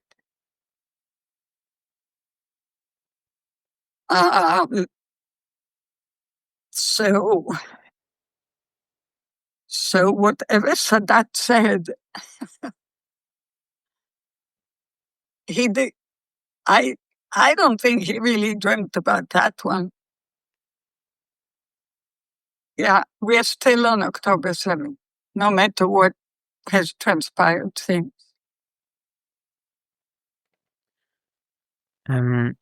Shortly after October 7th, anti-Semitism spiked across the globe. I speak up, sweetie. Very shortly after October 7th, anti-Semitism spiked across the globe. How do you make sense of the development, and what does it tell us about the unresolved legacy of anti-Semitism, and how did it affect Jewish trauma? Again, right, we always respond on many levels, not just one. So on the one hand, it was like, oh, so what's new? It was always there. It was just hiding under a little piece of paper, right?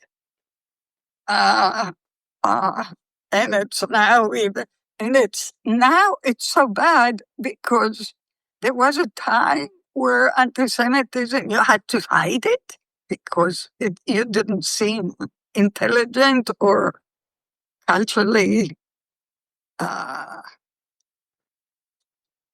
respectable. Now people don't hide it.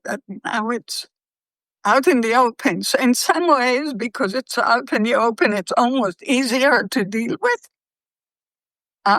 Because it's in front of you. It's not something, a secret, a horrible secret hiding, a horrible enemy. But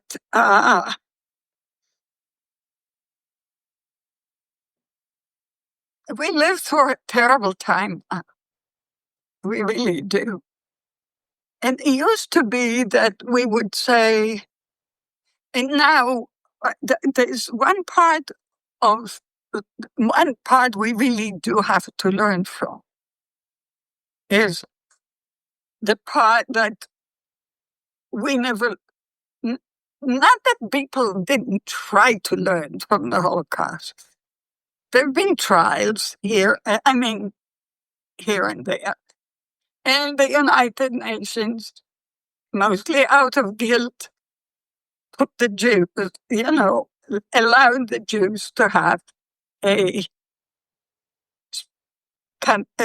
land of our own, except the one thing I forgot to tell you in response to one of the questions, you remember when Israel was born, another thing that happened the next morning was the British just ran away like thieves. Whoops, they disappeared. It was really crazy, that abandonment. But so in some ways, the United Nations did vote to give us our land back, but clearly it also kept UNRWA, which meant it kept the Palestinians as refugees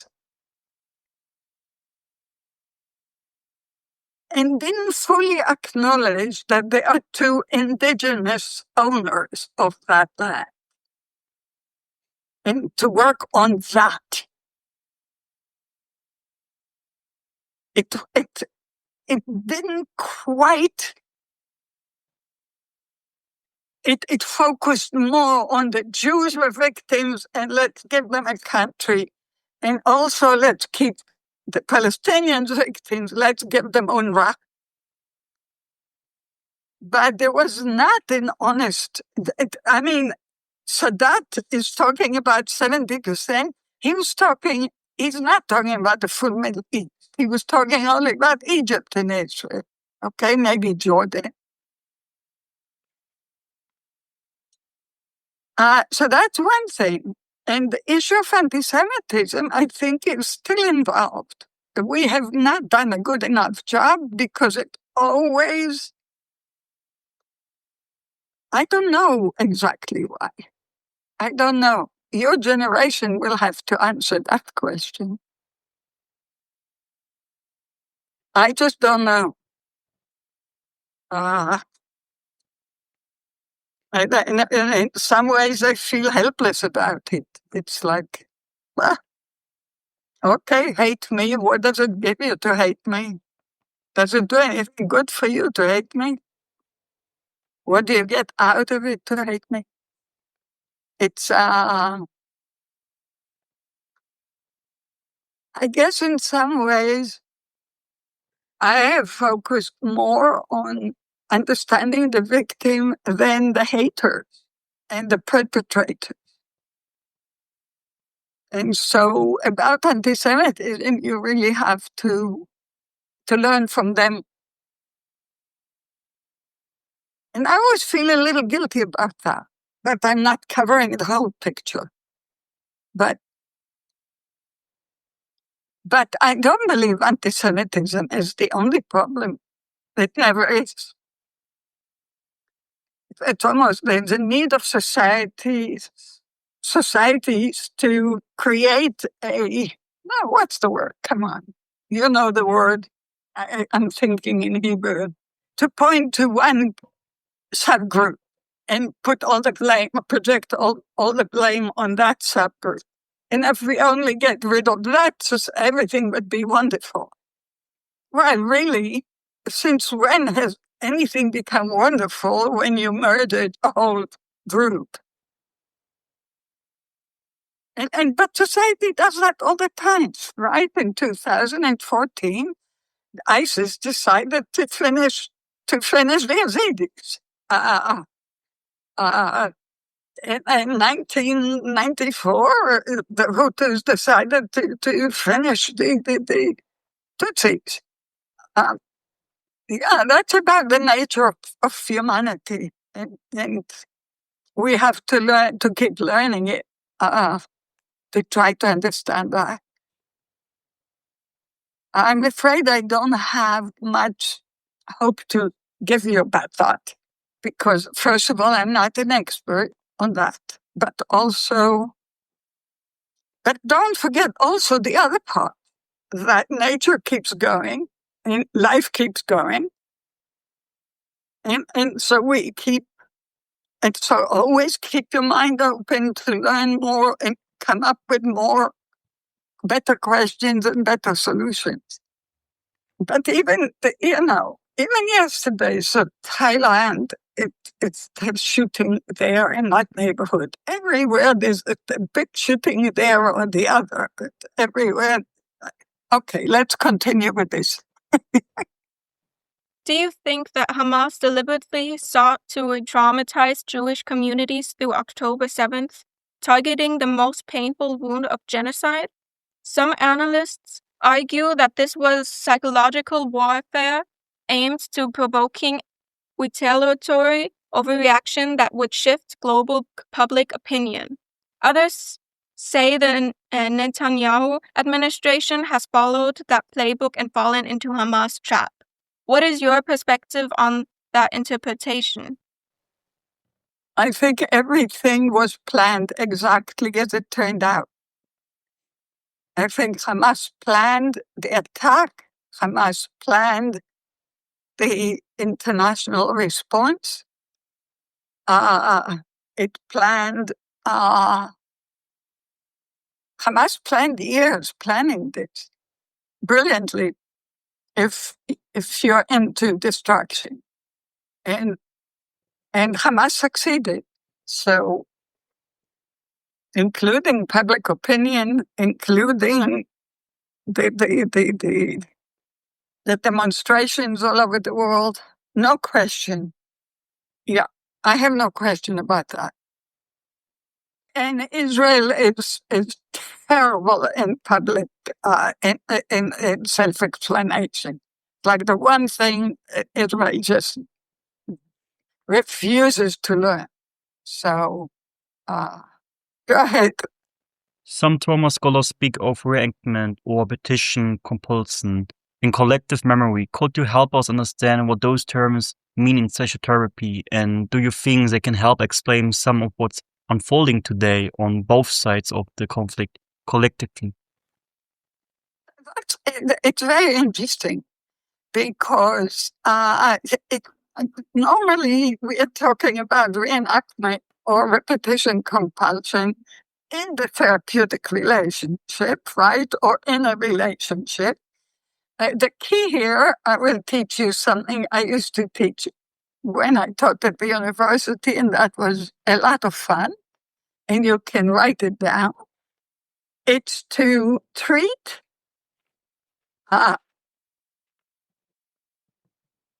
the person you are with, or the people you are with. The key word is as if it were another person at another time in another place. Okay? It's it's actually a fascinating mechanism. And of course, it could be in the therapeutic relationship, in your relationship with other people around you, and of course, societally. But don't forget that there are different dimensions, right? Everything we learned before. So, So, so you're asking about does it? Yeah, it happens on many dimensions. So I didn't give a serious thought as to,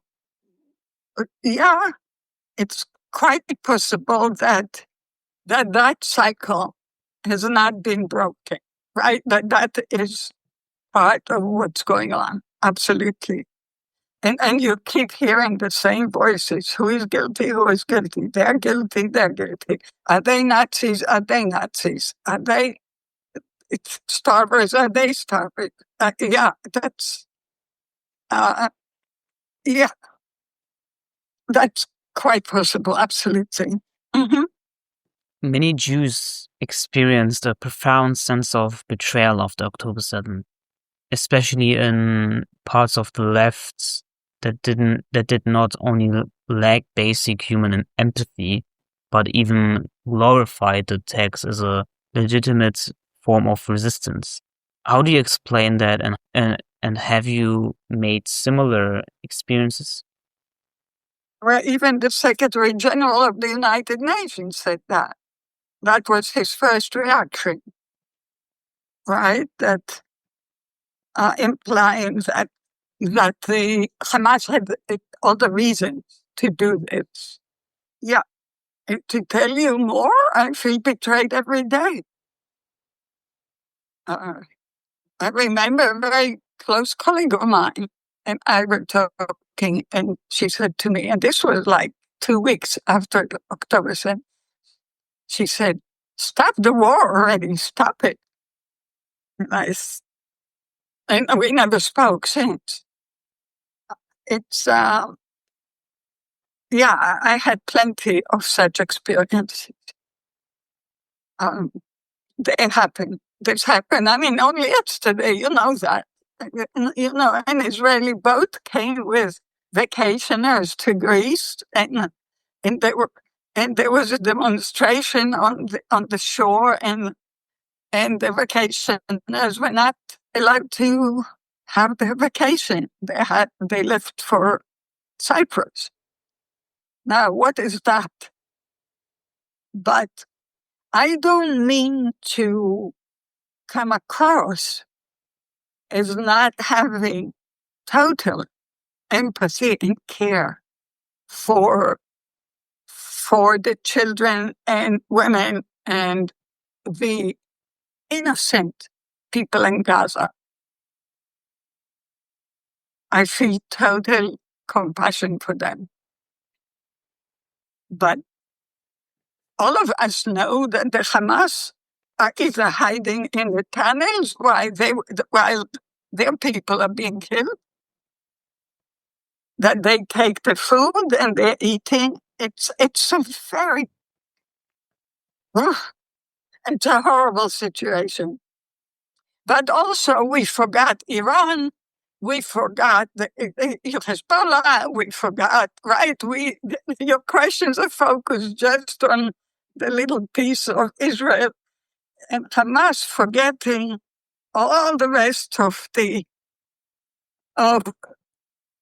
enemies that Israel has been surrounded with. Remember, I described to you the first day of the State of Israel, and the next morning, we're surrounded. We have Iran, we have the Houthis. My God, it's such a poor, difficult country, Yemen. And instead of making their own country better for the Yemen people, they spend all the resources on attacking Israel. So it's really not only Israel versus Hamas. It's much bigger than that, as you know. As I answered your next question already about the situation in Gaza, I did. Yeah, absolutely. It's horrific. It's absolutely horrific. And it's not going to solve anything. That is what's horrible. And it comes out of that feeling. And I don't understand how anybody doesn't see it.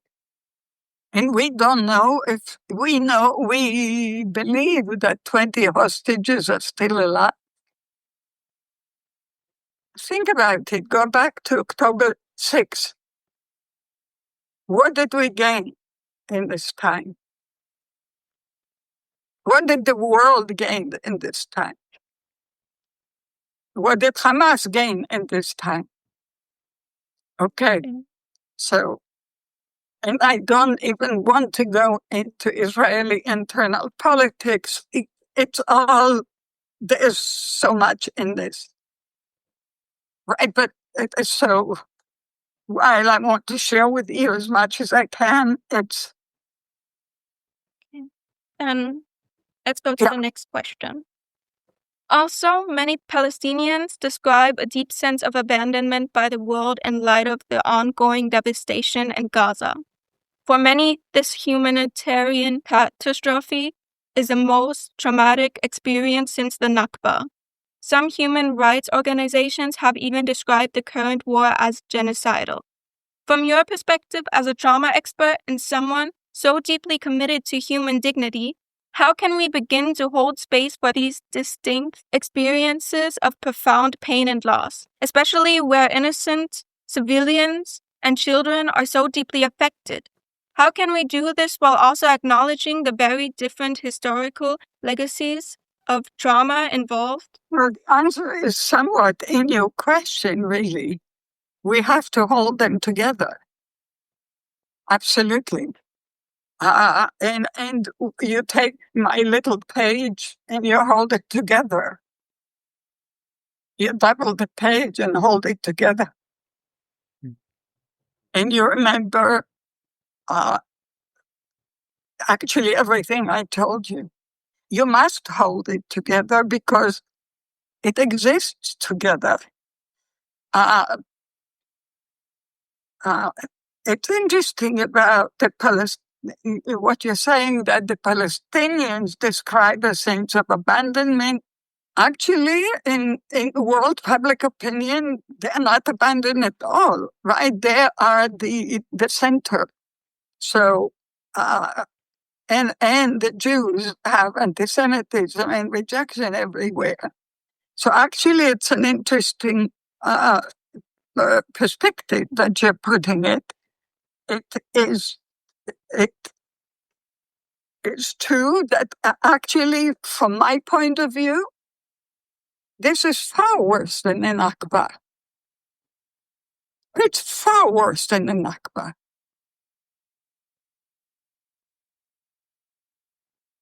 If I were Palestinian, I'd be out of my mind in terms of trying to understand what transpired here. But I would also question why Hamas is my leader. Okay, I remember the quotation from Bosnia. Democracy cannot be built with the hands of broken souls. We have, yes, Hamas was in leadership and in government of Gaza. Israel left. It's not like they didn't have many opportunities for peace, number one, and for building their own wonderful country.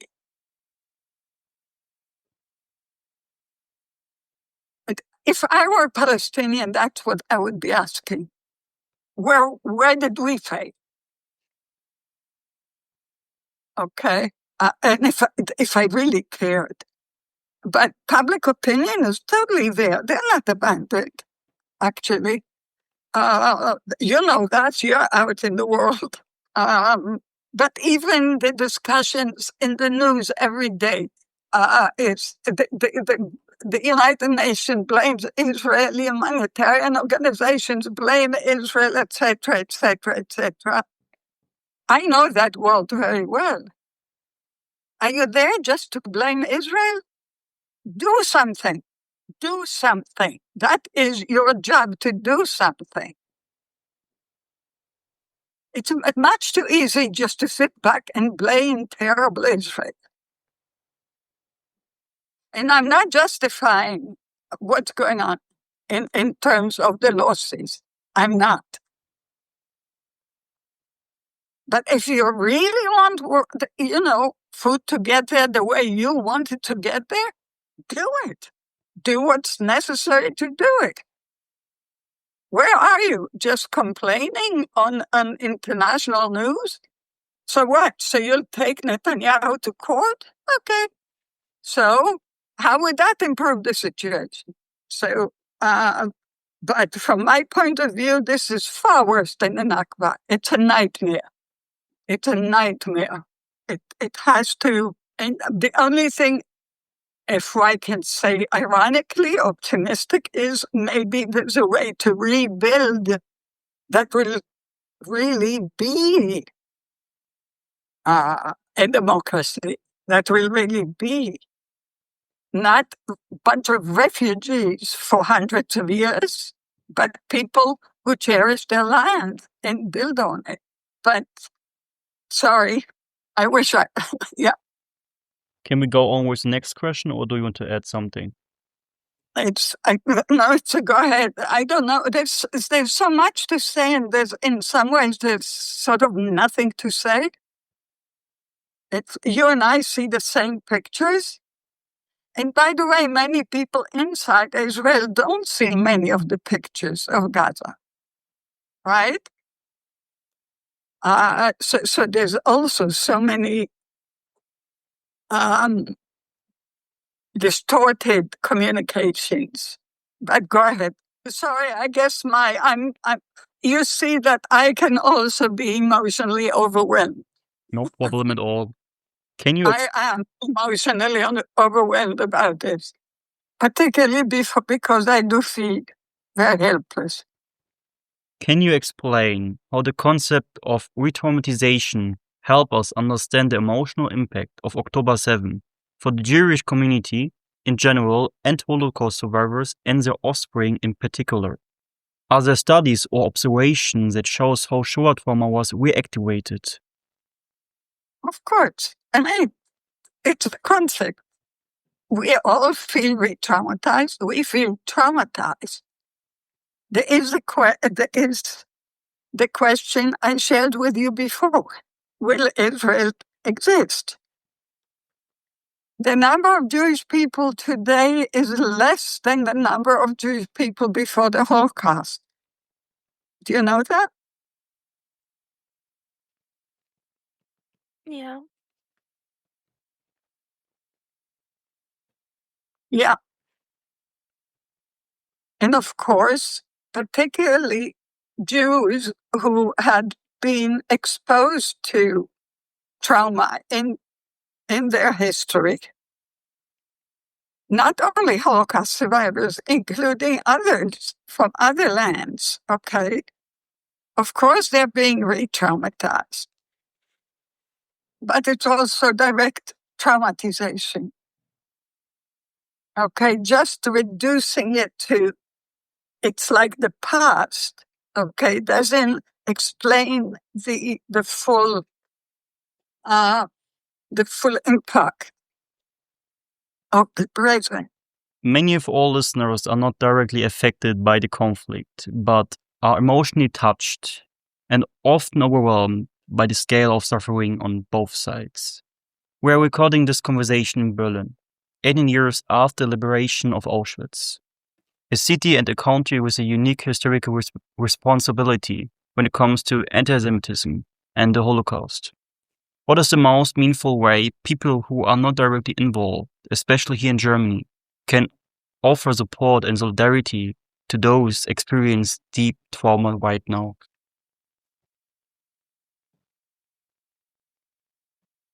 Learn history. Learn what's going on in the world. You each come from complex histories of your own people. Know it. Know the values of your culture, right? You're in a very unique place, all three of you, right? You have at least two cultures, actually. You may have three. You have such a rich heritage. So not only learn and learn, but check with yourself. Do I live by my values? Do I approve of my values? Because it doesn't mean that everything our culture told us, as I said before, is what you may choose to live by. Right? Do I live by my conscience? Do I approve of me? Okay? When I feel overwhelmed, should I speak to someone? Do I write a poem? Do I make it further study? Right? Because you do. Here you are, 3 students in Berlin sitting with me for hours knowing. Yes, really. So you want to learn, you want to know. How do you want to direct the future? How do you think of your children? How do you think of the planet? How do you think about your environment? Right? How are you going to fulfill yourself? What is dearest to you?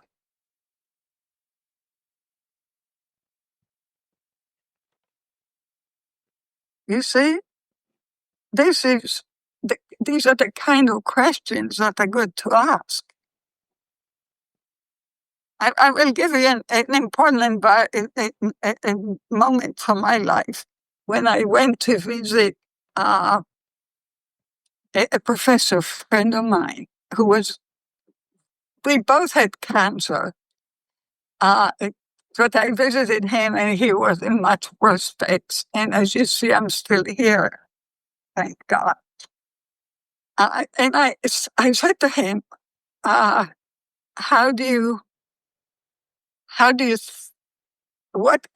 helps you?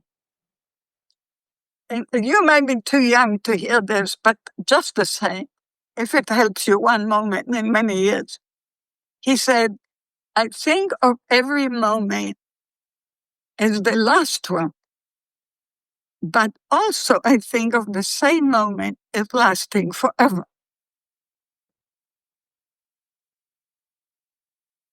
And that made me very happy. So I wanted to give that to you as a gift too. Thank you. But so what I'm saying is, yes. So this is my solidarity. Okay. And that's my solidarity actually to those experiencing deep trauma right now too, indeed.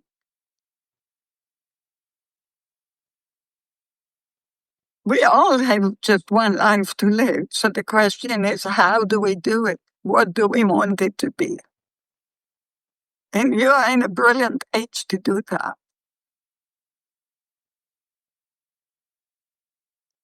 You're asking very profound questions, particularly for your age. But you live in a crazy time.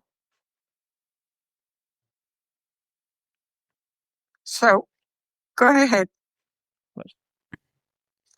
Do you think schools should teach about trauma and mental health, especially multigenerational trauma?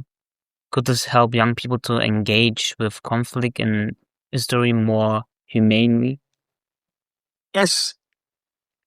But it depends what you teach. It depends how you teach it.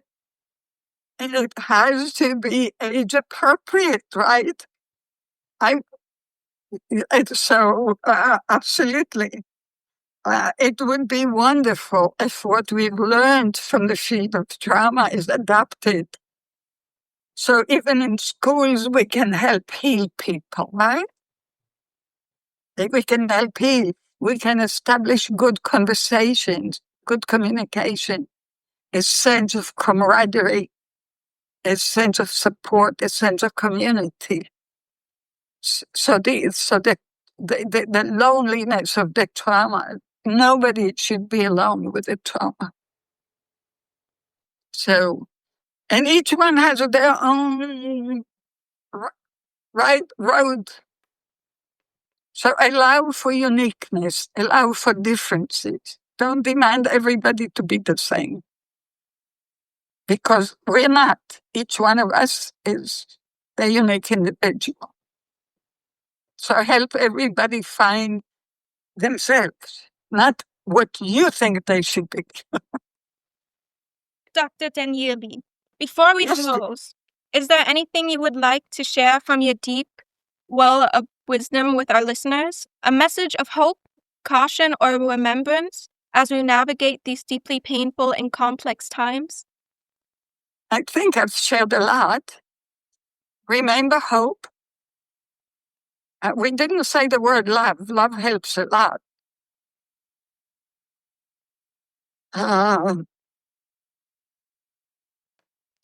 Remember the right of future generations. Respect yourself. You are what we call right bearers. You have rights. Respect them. Live by them. Don't abuse the rights of others. It doesn't help anything. The one thing you can learn from this horrible conflict is nothing helps.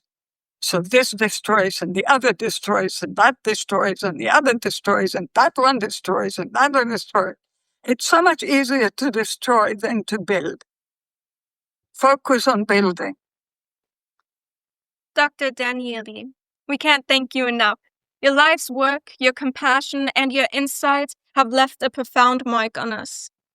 I totally agree. Thank you very much. We learned so much with this interview, with this whole situation. Thank you.